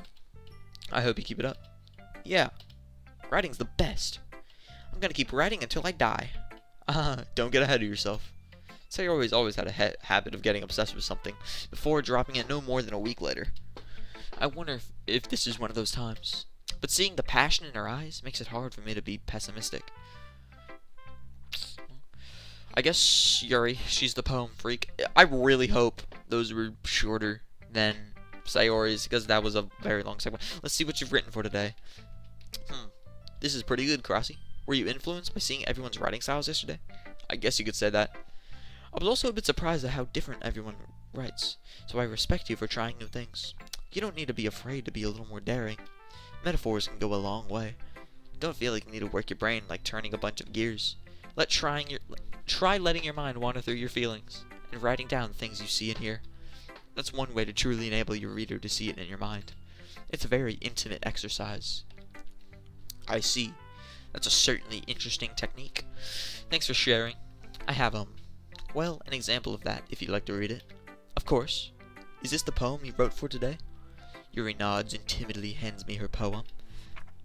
Alright, The Raccoon. It happened in the dead night while I was slicing bread for a guilty snack. My attention was caught by the scuttering of a raccoon outside my window. That was, I believe, the first time I noticed my strange tendencies as an ordinary human. I gave the raccoon a piece of bread, my subconscious well aware of the consequences, well aware that a raccoon that is fed always comes back for more. The exciting beauty of my cutting knife was the symptom. The bread, my hungry curiosity, the raccoon, and an urge. I'm a little stupid, guys. All right, I can't read cursive. The moon. Let me scroll down a little more. The moon increments its phase and reflects not much more light off my cutting knife. The very same light that glistens in the eyes of my raccoon friend.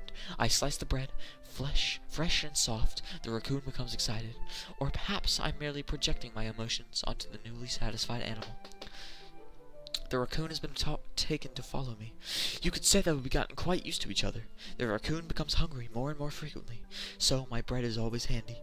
Every time I brandish my cutting knife, the raccoon shows me its excitement. A rush of blood. Classic Pavlovian conditioning. I slice the bread, and I feed myself again. Am I done? I gotta click out of it. I was a little more daring with this one than yesterday's. I can see that. It's a lot more metaphorical. I don't know if it's my fault, but I can't begin to imagine what this poem is about. That's right. It's a bit closer to my preferred writing style. Using the poem as a canvas to express a vivid imagery and conveying emotions through them. Yeah, if I take it at face value, then I can't even figure out what it's supposed to mean. Well, I think it's something that different people can relate to in their own way. I wanted to express the way it feels for me to indulge in more unusual hobbies. It's those sorts of things that I'm usually forced to keep to myself. So, I sometimes enjoy writing about them. Why do you keep them to yourself? Because they're embarrassing. And people would make fun of me. Don't you have anything like that, Crossy? Well, yeah, I guess I do.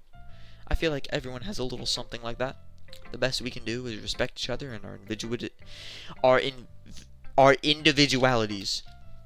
Even if it's difficult sometimes, and some things make us uncomfortable. After all, if I hadn't learned to embrace my own weakness, I would probably hate myself. So real, dude. That's so real, Yuri. I might be ranting a little bit now, but I'm glad you're a good listener. The only reason I don't want you ranting right now, Yuri, not because I hate you, it's because I want this to be over with fast. Speaking of things being over with fast, Natsuki's is going to be super quick because her poems suck. Well, it's not really any worse than your last one, but I can't really say it's better either. Phew. What? Huh? Phew? What? Well, anything that isn't a train wreck I'll take as a win. And I get the feeling you're probably the most critical. Hey, what makes you... Wait, maybe that was a compliment? Glad to see someone recognize my experience. Well then, keep practicing, and maybe you'll be as good as me someday. That's, something tells me Natsuki completely missed the point. Come to think of it, this kind of reminds me of Sayori's poem from yesterday. You think so? Yeah, well, I guess you've been friends with her for so long, you might be on the same wavelength.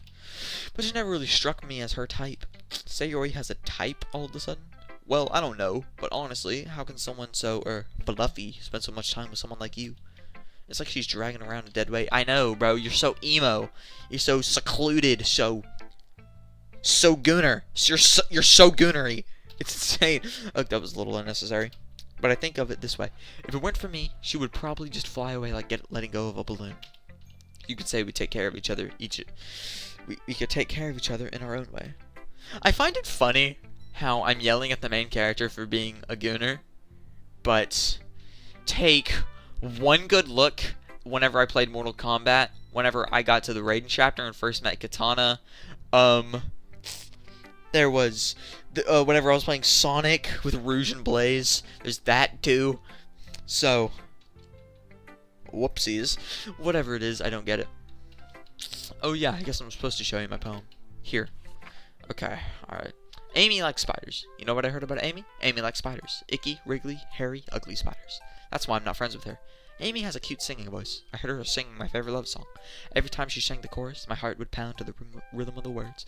But she likes spiders. That's why I'm not friends with her. One time, I hurt my leg really bad. Amy helped me up and took me to the nurse. I tried not to let her touch me. She likes spiders, so her hands are probably gross. That's why I'm not friends with her. Amy has a lot of friends. I always see her talking to people. She probably talks about spiders. What if her friend starts to like spiders too? That's why I'm not friends with her.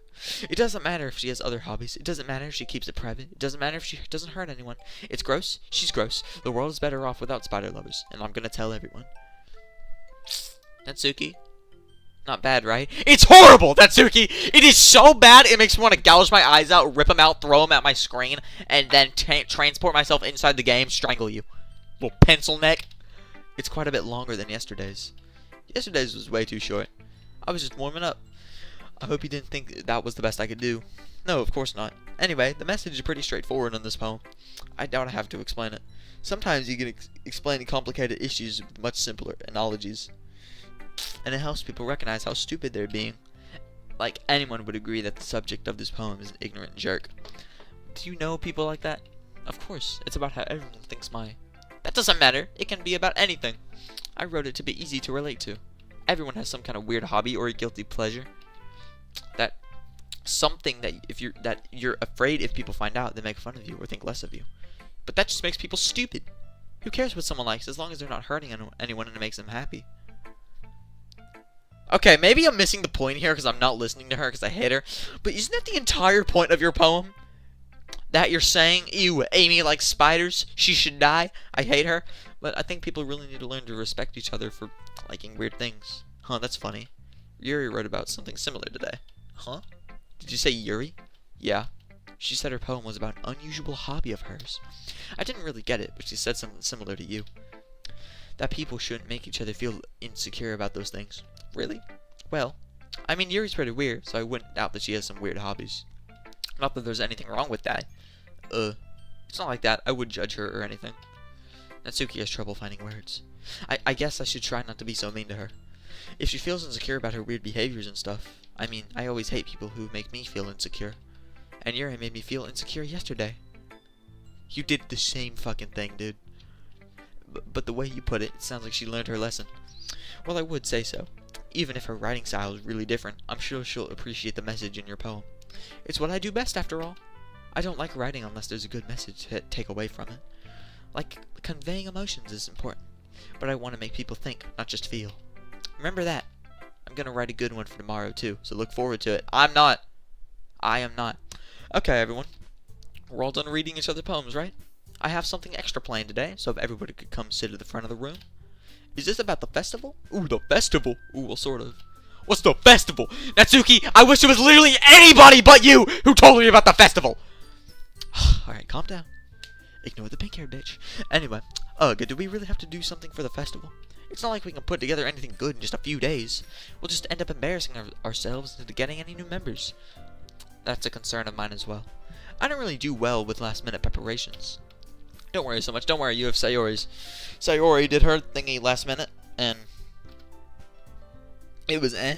I'm not a literature nerd, so I can't comment on anything, but we're going to keep it simple, okay? We won't need much more than a few decorations. Sayori has been working on posters, and I've designed some pamphlets we can give out during the event. Okay, that's great and all. But that doesn't tell us what we're actually going to be doing for the event. Sorry, I thought you heard about it yesterday. We're going to be performing. Performing? Monica? Yeah, we're going to be having a poetry performance. Each of us are going to choose a poem to recite during the event. But the cool part is, we're also going to let anyone else come up and recite poems too. Sayori's putting it all on the posters in case anyone wants to prepare ahead of time. Sayori, who's been coloring a poster, holds it up for us to see. Are you kidding me, Monica? Can we see the poster?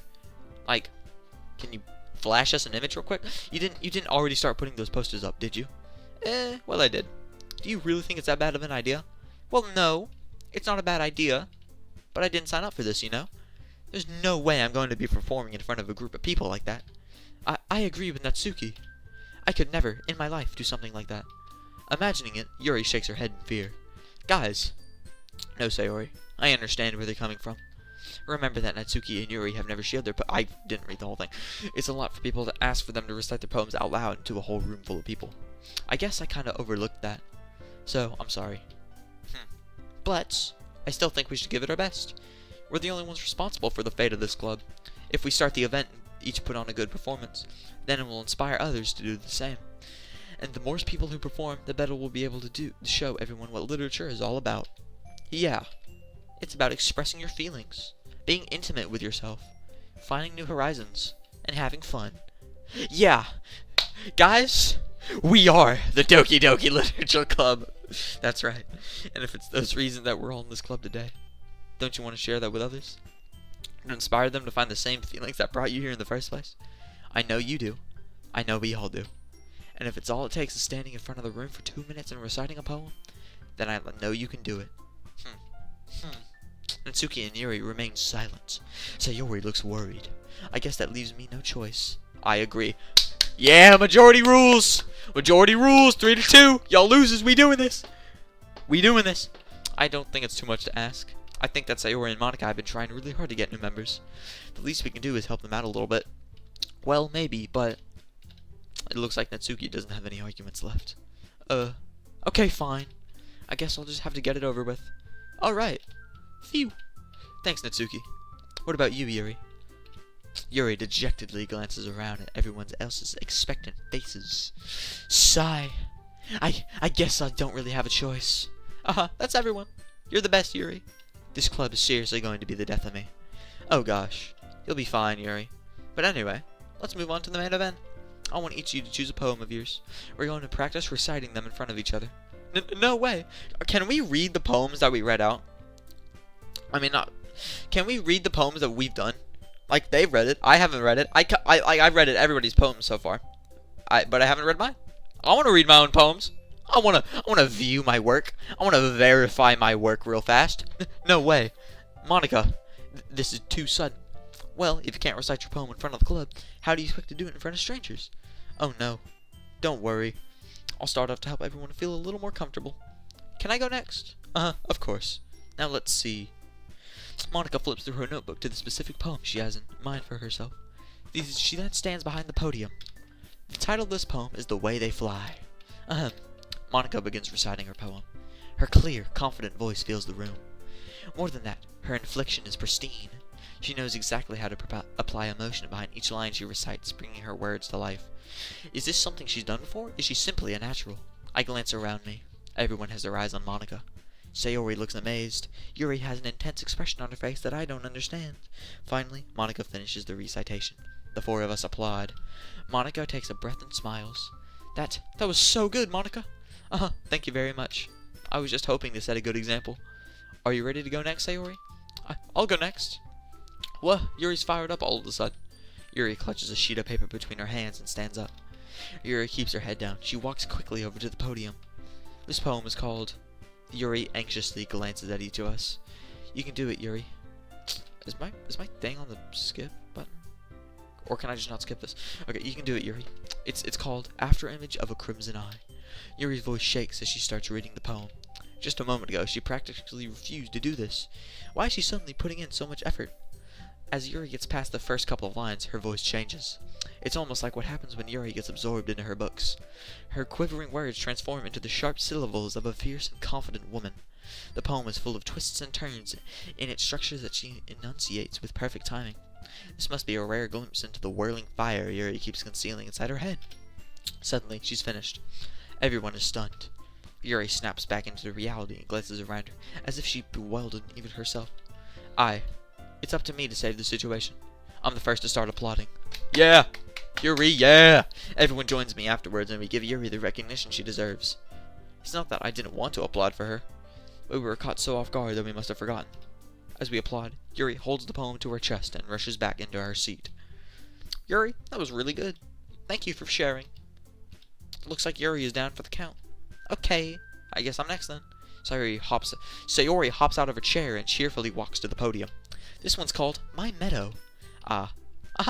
Sorry, I giggled. Sayori, it's a lot harder than I thought. How did you guys do it so easily? Try not to think of it like you're reciting to other people. Imagine you're reciting it to yourself, like in front of a mirror or in your own head. It's your poem, so it will come out the best way. I see. Okay then. Sayori begins her poem. Somehow, it feels like her soft voice was made as a perfect match. The poem isn't aimlessly cheery like Sayori's is. It's serene and bittersweet. If I were to read this on paper, I probably wouldn't think much of it. But hearing it come from Sayori's voice almost gives it a whole new meaning. Maybe this is what Sayori meant when she said she likes my poems. It's like I get to reach more deeply into someone I thought I knew through and through. Sayori finishes, and we applaud. I did it! Good job, Sayori. Even Crossy liked it. I guess that's a good sign. What does that even mean? It came out nicely, Sayori. The atmosphere of the poem fits you really nicely. But it might be that other poems wouldn't work quite as well with that kind of delivery. I don't really understand. In other words, I've seen poems of yours where that sort of gentle delivery wouldn't work as well. They might need a little more force behind them, depending on what you're reading. Oh, I know what you mean. Well, I've been practicing that kind of thing. It's just embarrassing to do in front of everyone. The next time, I'm going to make you pick a poem that challenges you a little more. We don't have much time before the festival, you know. Okay. Now, who's next? Natsuki? Don't make me do this. Don't make me go before Crossy. It's not like I can compare to you guys anyway. Might as well let Crossy lower everyone's standards a little before I have to do it. Wow. Natsuki. It's fine. I might as well get it over with. But it's not like I have much of a selection of what to read. I'll just have to go with whatever I wrote for today. Let's go! We read what we wrote, bet! I stand up and step in front of the podium. Everyone has their eyes on me, making me feel terribly awkward. I recite my poem. Since I'm not exactly confident in my own writing, it's hard to put energy into it. Despite that, once I finish, I receive applause anyway, so we don't get to read it. That's really cool. Awesome. Sorry, I'm not as good as everyone else. Don't worry about it so much. I think it's less about your abilities and more about your lack of confidence in your writing. That's something that'll improve over time, though. Yeah, maybe. Alright then. That just leaves you, Natsuki. Yeah. I'm going. Natsuki begrudgingly gets out of her seat and makes her way to the podium. The poem is called... Why are you all looking at me? Because you're presenting. God, just get it over with. Stop being a pick-me and just get it over with, bro. Anyway, the poem is called Jump. Which is what I want you to do. Off the side of the building. Natsuki takes a breath. Once she starts reciting the poem, her sour attitude disappears a little. While she's still a little unenthused, her poem has a rhythm and rhyme to it. It's Natsuki's trademark style, and it works surprisingly well when spoken aloud. The words feel like they bounce up and down, as if giving life to the poem. Natsuki finishes, and everyone applauds. She huffs back to her seat. That wasn't so bad, was it? Easy for you to say. You'd be better not make me do that again. Well, do you at least find prepared enough to recite a poem in front of other people? I mean, doing it in front of other people will be way easier. I can put on whatever face I want for other people. But when it's just my friends, it's just embarrassing. That's a surprise, Natsuki. I think it would be the other way around for me. Well, that's just how it is, so... Well, I guess in that case, you wouldn't have much to worry about for the festival. That said, I want to thank everyone for coming through. It might be hard, but I hope you all have an idea of what it's like now. Make sure you pick a poem and get enough practice before the festival, alright? Got it. I'll be making pamphlets, so let me know, ahead of time what you'll be reciting. Jeez. I should probably find some other poem to recite instead. That's fine too. It doesn't have to be your own. I'm already pleasantly surprised that you're putting in all this effort for the club. It makes me really happy. Yes, no problem. Okay, everyone, I think that's about it for today. I know the festival's coming up, but let's try to write poems for whatever she said. I accidentally pressed enter too early. It's been working out really nicely so far, so I'd like to continue that. As for the festival, we'll finish planning tomorrow, and then we'll have the weekend to prepare. Monday's the big day. I can't wait. I can do this. Alright. I stand up. There's no way I'll be able to find the same enthusiasm as Sayori and Monica, but I'll do my best to get through it. If it's for the sake of the club, and impressing Monica, then I'll have to do my best. Ready to go, Sayori? Yep. Look at you two, always going home together like that. It's kind of adorable, isn't it? Geez, guys. Don't make such a big deal out of it. Must be a little nice, though. Well, how am I supposed to respond to that? It's okay, Crossy. You don't have to say it. Whatever. Let's go already. I walk home with Sayori once more. Alright, hold on. I'm finna save this. Alright, I'm finna save this real fast. Alright. Alright, return. Alright, I'm finna save this real fast. Gonna take a quick BRB break. So, yeah, be right back.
Alright, gang, we back. Alright. I walk home with Sayori once more. We're getting straight back into it. Even though it's only been a few days, a lot of things have already changed. But today, Sayori's being a little quieter than usual on the way home. Hey, Sayori. Sorry, I was spacing out. No wonder. I was thinking about something from earlier. I like how we get to... Sayori fumbles with her words. So let's just say that one day, Yuri asked to walk home with you. Huh? What would you do? What kind of question is that? You're kind of putting me on the spot here. Well. Okay. Alright. Okay. Let's do what Monica said. Let's do what Monica said. Save. Alright. We doing what Monica said here. We saving. Alright. I would walk home with Yuri. I would still walk home with Sayori. Just to make you feel better, I would still walk home with you. Sayori. You really think I would ditch you for Yuri? But, she's so beautiful and smart. Jeez, I already see her in the club every day. Besides, you always seem to really like going home together. I wouldn't just ruin that for you. You're so silly, Crossy. You think about me too much sometimes. Yuri would deserve it if she wanted it, so... Sayori, I've already made up my mind. I really can't figure... you out sometimes. Sorry. Besides, what's the point in speculating something that's never going to happen? The conversation trails off. It's kind of a weird thing for Sayori to care so much about. But I wanted to respect her, keep her happy too. Then again, the festival's only a few days away. Who knows what will happen in that time? Who knows? Okay, we back to this. Alright, I think this is gonna be the final one, then I'm gonna end it. Alright. I wanted to get to a specific point, but alright. Lucky. Which one do I want to do? I'm just gonna go over the words that I'm picking and see which one that chooses, unless it starts choosing her. But Doki Doki. I forgot that chose her. Headphones. How? How? How? How? How? Chocolate. How? Oh my god. Whisper. No! No! Anyone but her. Adventure? Okay. Happiness. Giggle. No! How is that her? How is that her? Please tell me how that's her. Rainbow. Alone. How is... I feel like that would... God damn, okay. Aura. Tenacious. Hope. Disown. Why? Why is Yuri disowned? Vertigo? Okay. Anxiety. Childhood. Extraordinary. Papa. Marriage. Okay. Alright. I think I did Yuri that one. Oh man. I'm the last one here again. Don't worry, I just walked in too. Were you practicing piano again? Yeah. You must have a lot of determination. Starting this club and now picking up piano. Well, maybe not determination, but I guess passion. Remember that the club wouldn't be here if it wasn't for all of you. And I'm super happy that you're all willing to help out for the festival too. I can't wait for the festival. It's gonna be great. Excuse me, my god. Weren't you complaining about it yesterday, Natsuki? Well, yeah. I'm not talking about our part of the festival. But it's a whole day of school where we get to play and eat all kinds of delicious food. You sound a bit like Sayori all of a sudden. Monica, do they usually have fried squid? Squid? That's a pretty specific thing to look forward to. It is very specific. Are you saying you don't like squid? You, of all people? I didn't say I don't like it. Besides, what do you mean by you of all people? Because it's right in your name. Monica? Monica? What? That's not how you say my name at all. That's Monica. Did she say it like Monica? Like, I'm confused. And never mind.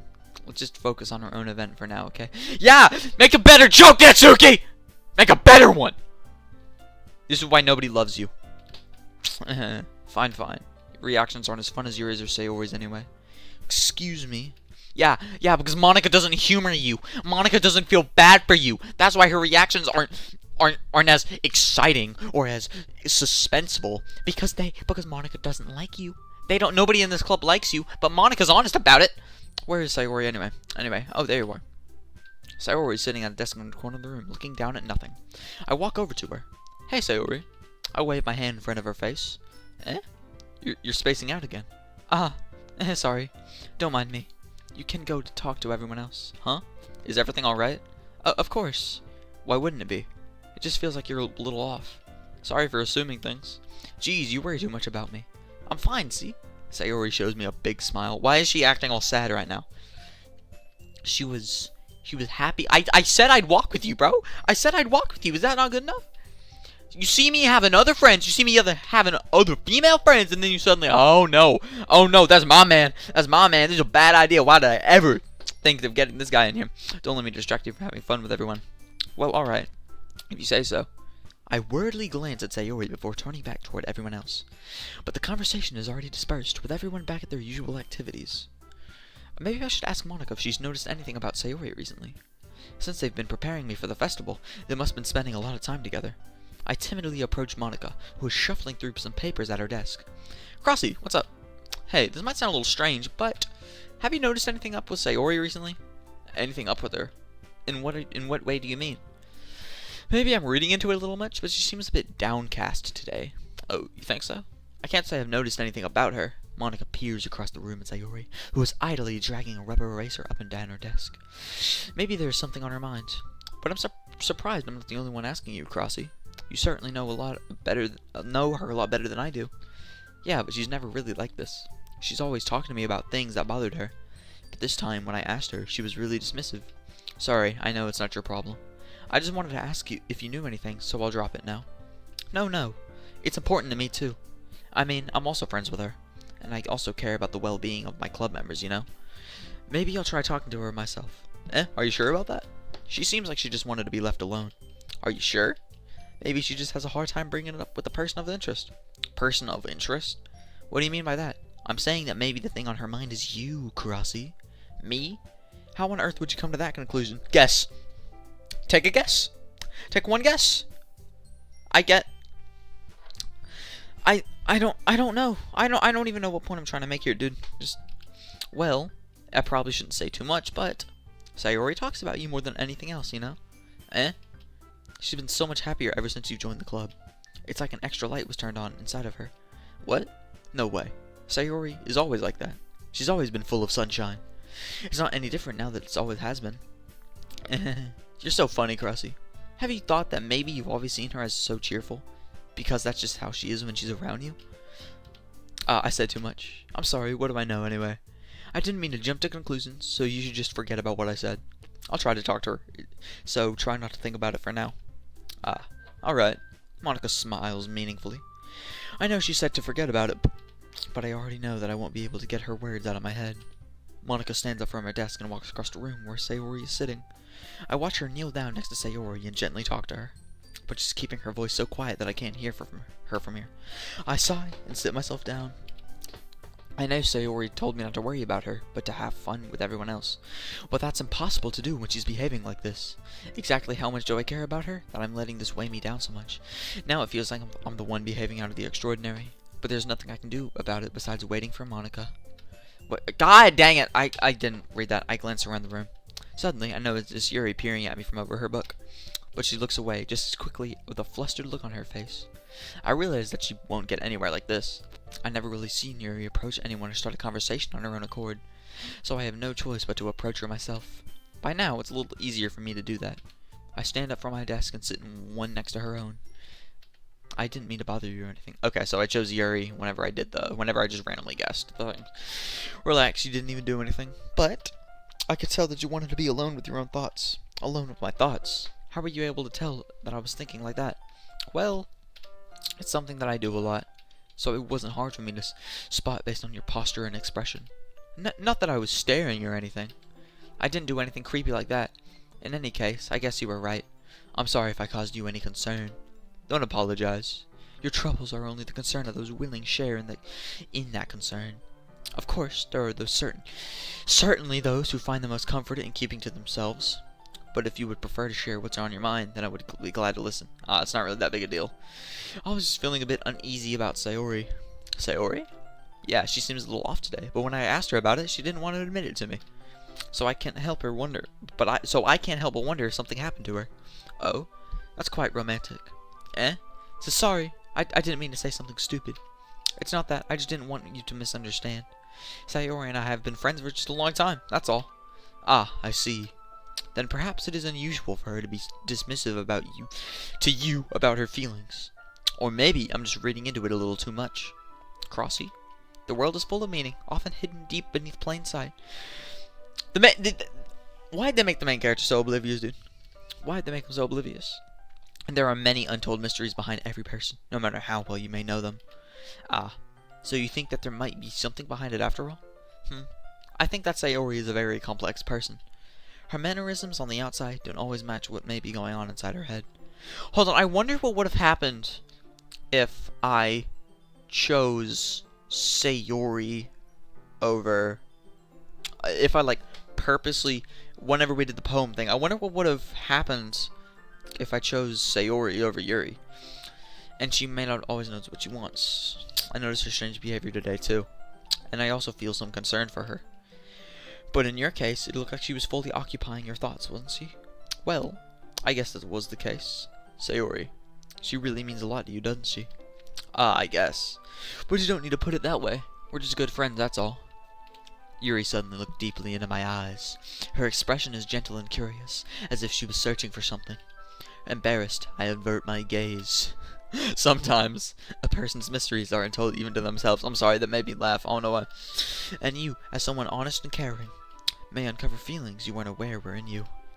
That is, I think that she would be a very fortunate person to have you feel that way about her. Yuri, you're giving me too much credit. I'm a pretty simple guy, so I think I'm pretty good at understanding my own feelings. I'm not merely as sophisticated as you. That's not a compliment, is it?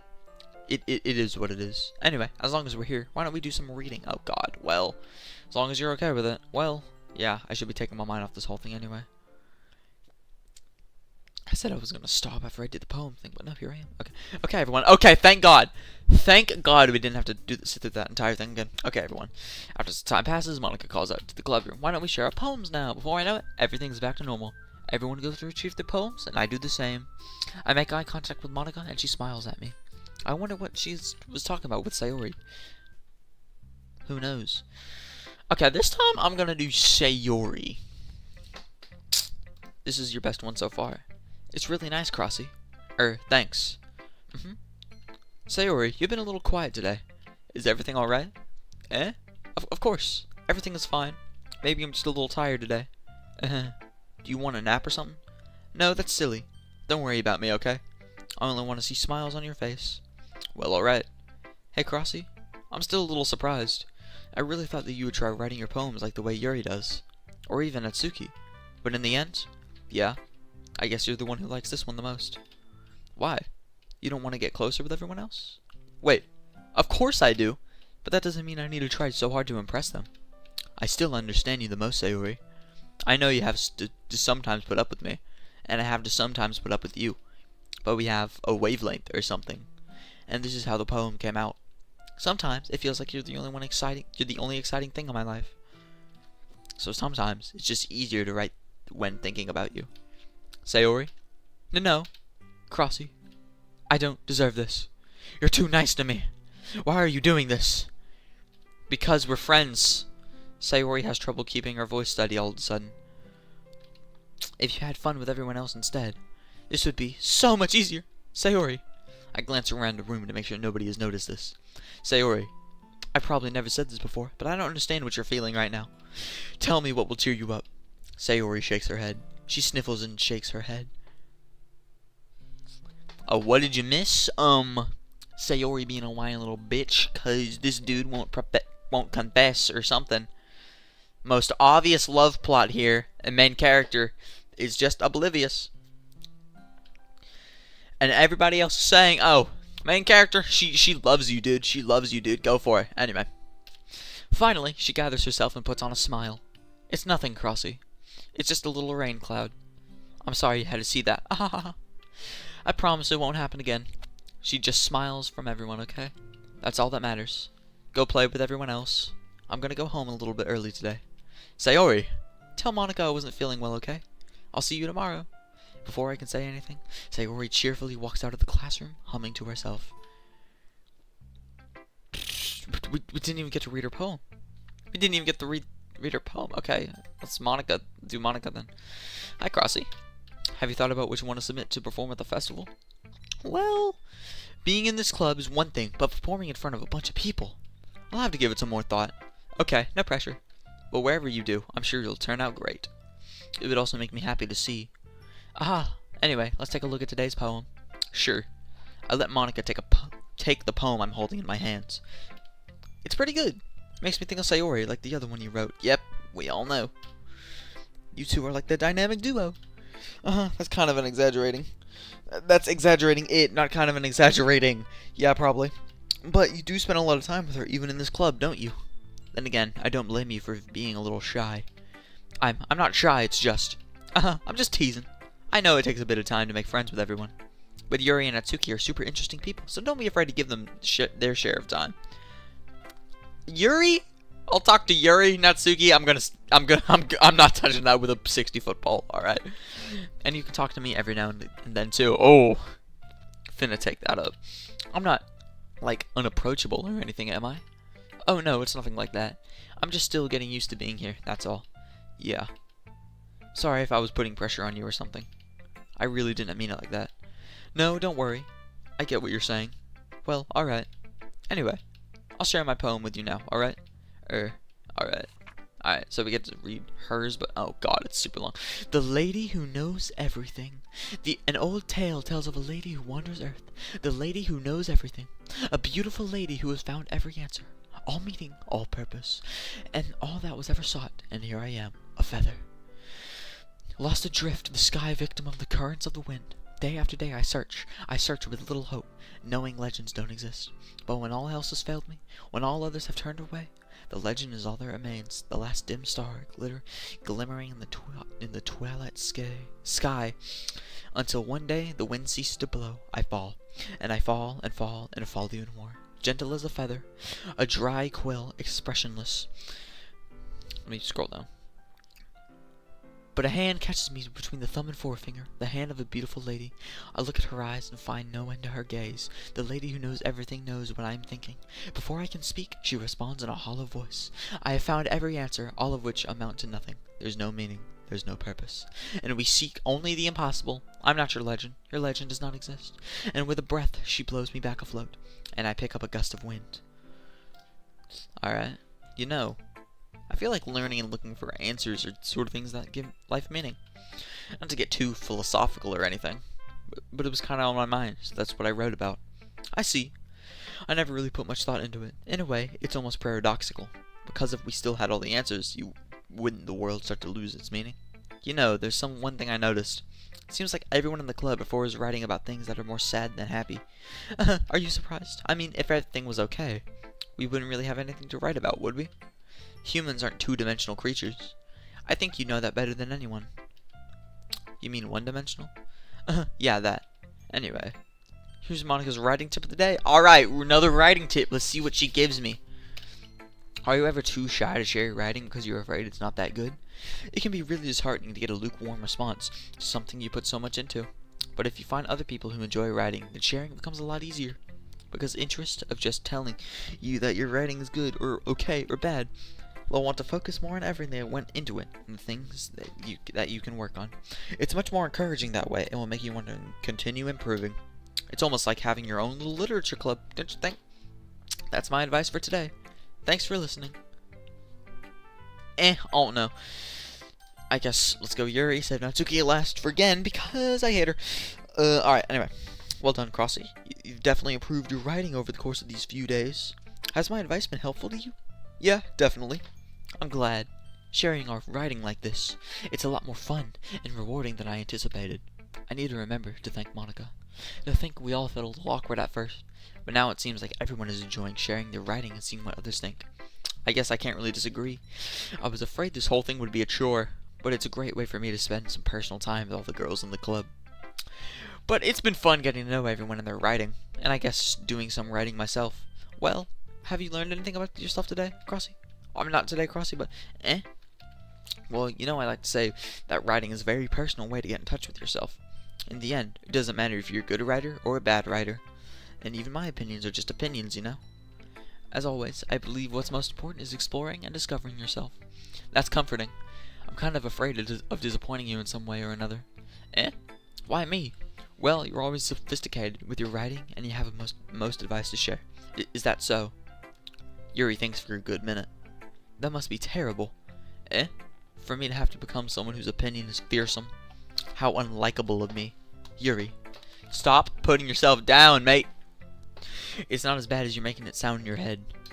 It just means that I respect your opinion. I see. I'm sorry that I always overthink and come to those sorts of conclusions. My God, excuse me. I'm just a little too used to it. Overthinking? Being disliked? Yuri. What am I saying? I'm sorry, I didn't mean to bring that up. Let's move on. Alright. You want to share your poem now? Okay, here. My God, I still have to read this. I got so into the dialogue that I forgot I actually have to read these stupid poems. Okay. Beach. A marvel millions of years in the making, where the womb of Earth chaotically meets the surface, under a clean blue sky, an expanse of bliss, but beneath gray rolling clouds, an endless enigma. The easiest world to get lost in is one where everything can be found. One where only building a sand castle where the sand is wet. But where the sand is wet, the tide comes. Where it gently lick at your foundations. Will it gently lick at your foundations until you give in? God, I can't speak. Or will the sudden waves send you crashing down in the blink of an eye? Either way, the outcome is the same. And we were still blind sandcastles. Yet we still build sandcastles. I stand where the foam wraps around my ankles, where the toes squish into the sand. The salty air is therapeutic. The breeze is gentle, yet powerful. I sink my toes into the ultimate boundary line, tempted by the foamy tendrils. Turn back, and I abandon my peace to erode at the shore. Drift forward, and I return to earth forevermore. I'm I'm aware that the beach is kind of an inane thing to write about, but I did my best to make a metaphorical to approach it. You say that like you didn't even want to write about it.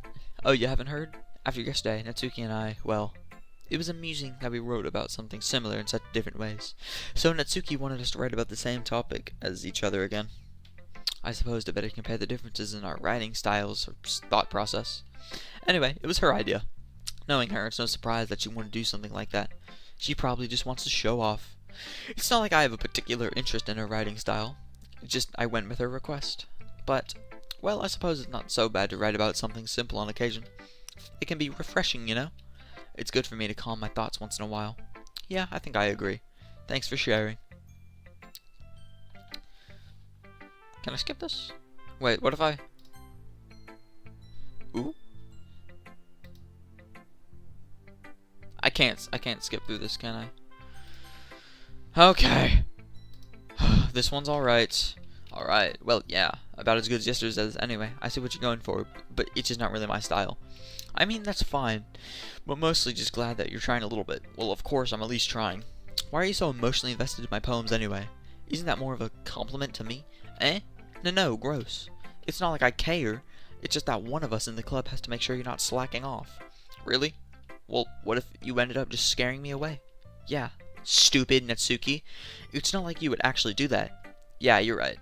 It's kind of fun to hang out here, even if I have to put up with you. Ugh, even the main character doesn't like him. Doesn't like her. Ugh. Gugh. Natsuki's elbows connects with my stomach. Oh? Maybe I won't mind scaring you away after all. I was just joking. Oh, I know. Don't worry, I was too. How the hell do you call that a joke? Yeah. I hate you. I'm not fond of you. That seriously hurt. Well, maybe it was funny to her. I guess that's kind of the point. I should really just watch my mouth around Natsuki. Call her out. Call her out. Crash out on her. Take out all of your anger. Every single anger you've had with, like, anybody, you should just take out on Natsuki. Make her feel bad about herself. Anyway, Natsuki holds her poem out to me like nothing even happened. I'll be your beach. Yep, they did write about the same thing. Your mind is so full of troubles and fears that diminish your wonder over the years. But today I have a special place, a beach for us to go, a shore reaching beyond your sight, a sea that sparkles with brilliant light. The walls in your mind will melt away before the sunny glow. I'll be the beach that washes your worries away. I'll be the beach that you daydream about each day. I'll be the beach that makes your heart leap in a way you thought you had left you long ago. Let's bury your heavy thoughts in a pile of sand, bathe in the sunbeams and hold my hand, wash your insecurities in the salty sea, and let me see you, sunshine. Let's leave your memories in a footprint trail, set you free in my windy sail, and remember the reasons you're wonderful when you press your lips to mine. I'll be at the beach that washes your worries away. I'll be at the beach that you daydream about each day. I'll be the beach that makes your heart leap in a way you thought had left you long ago. But if you let me by your side, your beach, your own escape, you'll learn to love yourself again. Gay. That was bad. Yeah, I felt like I kept writing about negative things, so I wanted to write about something nice, with a nice message for once. It was horrible. Besides, the beach is awesome. Kinda hard to write anything negative about the beach. Well, Yuri's take on it was a little more solemn, and better. Geez, she better not have said anything bad about mine. After all, she was the one who wanted us to write about the same topic. Well, thing is, I'm not being biased here. I'm being biased here, but Yuri's was so much better, and yours was horrible. You can really see her doing that too. Making us write about a simple topic, then trying to impress me by coming up with something all fancy. Well, it's not like I care. I just did it anyway. I mean, I guess I could end up being metaphorical too. But there's nothing wrong with doing that once in a while. At the very least, it was good practice. Okay, you three. We're all done sharing poems, right? Why don't we start figuring out... Hold on a second. Is it just me, or did it say something strange just now? Something did sound a bit unusual. That's right. You that word from your usual catchphrases when addressing the club. You deviated. I can speak. I'm good at... Yeah, I'm good at... Anyway, catchphrase. I don't have a catchphrase. Jeez. Why is the mood so weird today? Sayori's gone, that's why. Look, even Yuri isn't immune to it. Stagnating air is common foreshadowing that something terrible is about to happen. Is something terrible about to happen? In your books, maybe. Look, the only thing different is that Sayori isn't here. It seems you're right. Sigh. Sayori always helps lighten the mood a little bit, doesn't she? It's almost like everyone's balance is thrown off a little when she's not around. Where the heck did she run off to anyway? I thought she just went to pee. Natsuki, please, show some decency. Oh, come on. She actually wasn't feeling too well and went home early. Is that so? I hope she's alright. Seriously? Of all the times to go home with her, you pick the time she's not feeling well? So much for you two being all lovey-dovey. No! First of all, stop misunderstanding my friendship with Sayori. Yeah, Natsuki! We're just friends! Little pink shit stain.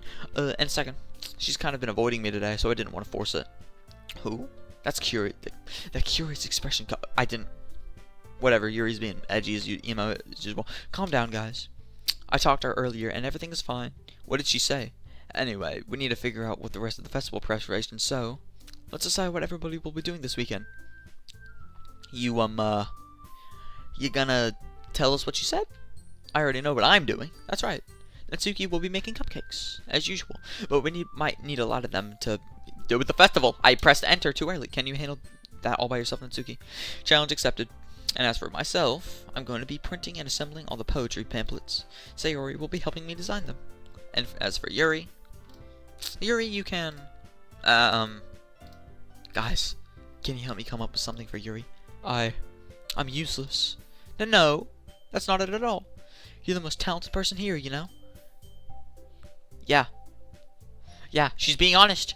The reason why she's not saying that, the reason why she's saying that to Yuri specifically, and not trying to sugarcoat it, be like, oh, Yuri, you're just as talented as the rest of us. She specifically wants to make you feel bad, Natsuki, because she doesn't actually like you. Monika's the only one that's honest. That's why you're the best one, Monika. Now, Natsuki's pouting too. Jeez, even I can tell now. I guess I never give Sayori enough credit, but I can tell things even harder on you when she's not around. That may be the case. But if I can also be a leader on my own, then I won't grow as a person. So Yuri, you have a beautiful handwriting, you know? So you should make some banners and decorations to help set the atmosphere. Atmosphere? About that. I love atmosphere. Yeah, Yuri's expression suddenly changes as she stares at her desk in focus and starts nodding to herself. Your mind is already racing, I see. That's great. You'll be a wonderful help, Yuri. But anyway, that just leaves you, Crossy, the one who's truly useless. Haha, don't say. I thought Monika said that for a second. Bro. But no, to the main character being emo. In fact, both Natsuki and Yuri have some pretty heavy tasks to handle. It would probably go a long way to give one of them a hand. You could always help me out as well. I would be really appreciative of that. Is Monika suggesting I spend the weekend with one of my club members? How on earth are they going to respond to a suggestion like that? I suppose I wouldn't mind a bit of help. Well, even if you don't know how to bake, there's always some dirty work I could give to you. It's not like Monika's going to give me a choice and you shouldn't be sitting on her butt anyway. Tsuki tries to mumble a bunch of excuses like that. I don't want you. If I recall, Natsuki, you may mention that you would like to handle the baking on your own. Crossy may not like me to be around if you only make him out to be a nuisance. I don't want to be around you, period. So therefore, he may be more suited as assisting with the decorations. Hold on, I never said that. How hard could it be to make a few decorations anyway? Sounds more like you're just making excuses for Crossy to... What are you saying? It will be extremely metallicious work, and baking isn't. Just what do you think? Guys, let's settle down for a moment. In the end, I think it's up to Crossy to decide how he'd like to contribute. Besides, he hasn't really gotten the chance to spend any time with me yet, you know? So I'm sure he'd be interested. You literally just said I'm surprising as well. Sorry. I was just saying, though. Jeez. Can't we just settle this already? Yeah. Crossy, you're okay with this, right? In the end, it's up to you. Of course. Well, we all know who I'm gonna go with. In that case, everyone looks straight at me. But of course, I'm gonna go with Sayori. Okay. I was gonna choose Monika, but the triple dots kind of have me interested. Okay. Again. Finna do what Monika said here. I'll go with Sayori. I mean, if it's going to be anyone, then I prefer helping Sayori. I mean, we're already neighbors and... But Monika said that Sayori was helping her. Jeez, do you really hate us that much? I hate you that much, Natsuki. I hate you. Sorry, I didn't mean for it to be this difficult. I just think of the club. Okay. Then Monika, yeah. Well, I guess I should probably be helping Monika. Yay, you picked me. Hold on one second. Yeah, Monica, you're the one who needs the least help out of all of us. But I agree with Natsuki. Not only is your work already most suitable for one person, but you already have Sayori as well. But Crossy was the one who... that doesn't matter. You were the one who scared him into picking you into the first place. You're the club president, Monica. You're supposed to make responsible decisions for the club. Monica, you shouldn't let any ulterior motives interfere with this decision. Ulterior motives? What are you saying, Yuri? In fact, it sounds like you guys are the one with ulterior motives. Excuse me? Otherwise, this wouldn't have been made such a big deal in the first place. That's completely false, Monica. Yeah, we have a lot of work to do, you know. You won't do as good a job if you make us work alone. Maybe that's true. Think of the club, Monica. If we want our event to succeed, then we need to appropriately distribute our resources. So, are you going to do the right thing, President? Okay, I get it. Sigh. It's technically most logical for Crossy to help one of you two. So, I guess that's what we'll do. Okay, my two choices. Watch, I'm gonna choose Yuri, and it's gonna say, oh, well, making posters isn't that hard, so I don't care, you're coming with me, you're gonna bake some sweets with me. Please. Well, probably the most useful helping out Yuri. Me? Are you serious? Why would you? Natsuki, I can already tell you're about to say something mean.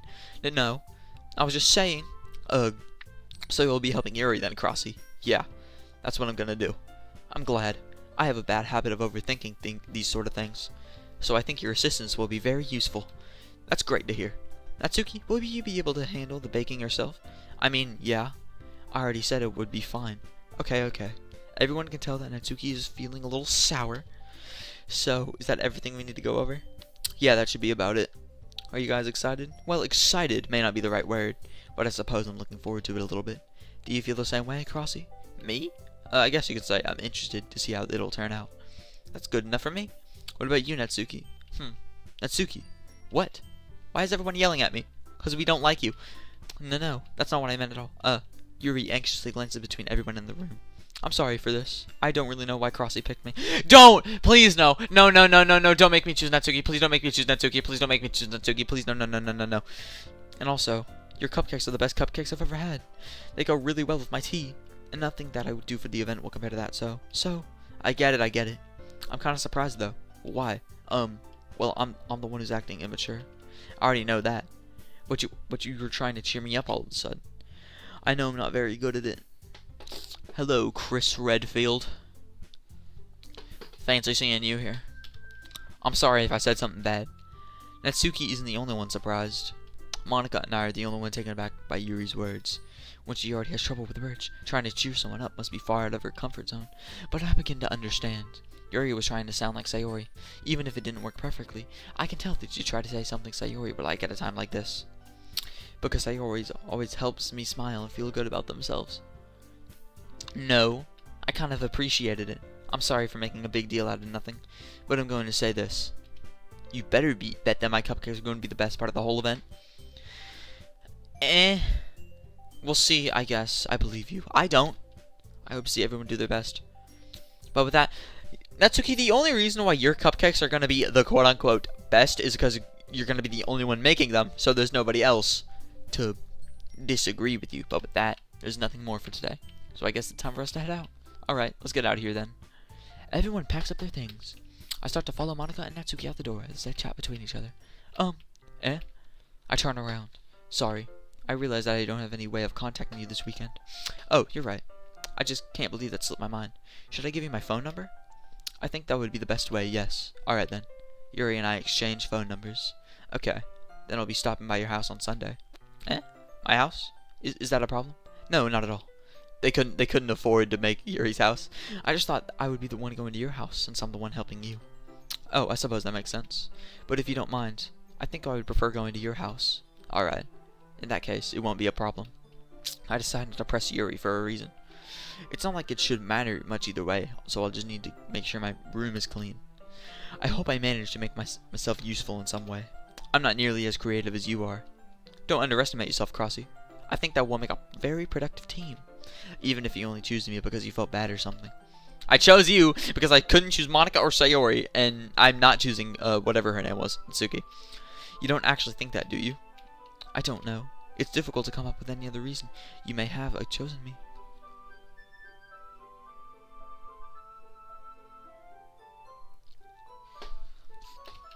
You're forgetting the one reason with the most common sense.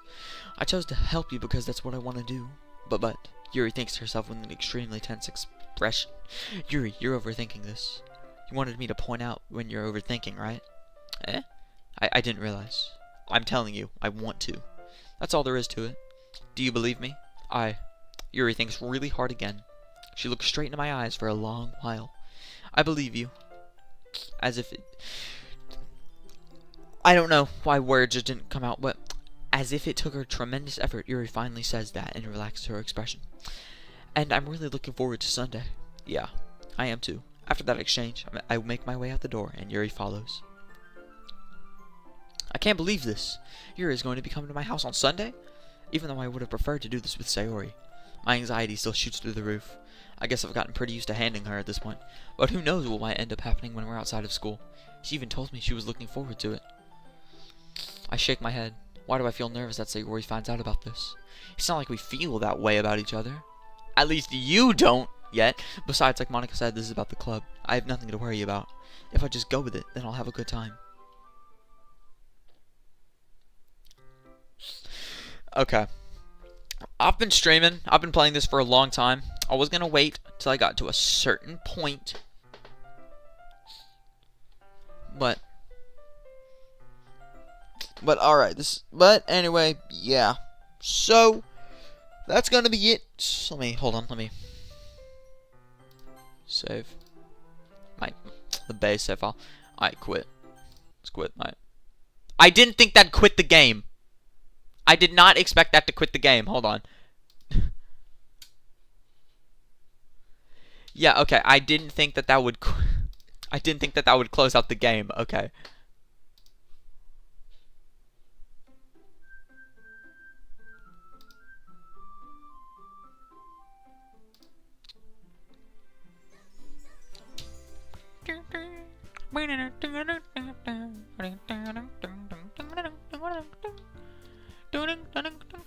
Okay, so. Alright, so yeah, that's gonna be it for right now. And, alright, yeah. Hope you guys enjoyed.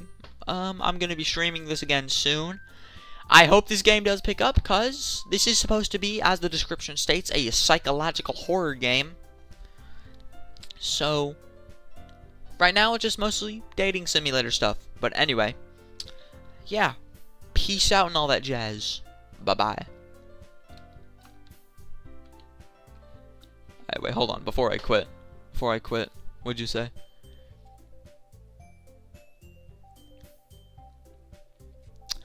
I mean, whenever it said, "Are you sure you want to quit?" I thought it meant like go back to the title screen. I thought it meant like go back to the title screen, not completely close out the game. Okay, let's let this banger piano play. Yeah, I know how it ends too, but I don't know much about it, but I know it's, of course. I don't know much about the ending. I know what sets up the ending. I've forgotten. Anyway, alright, okay. Alright, peace out, gang. I'm ending stream.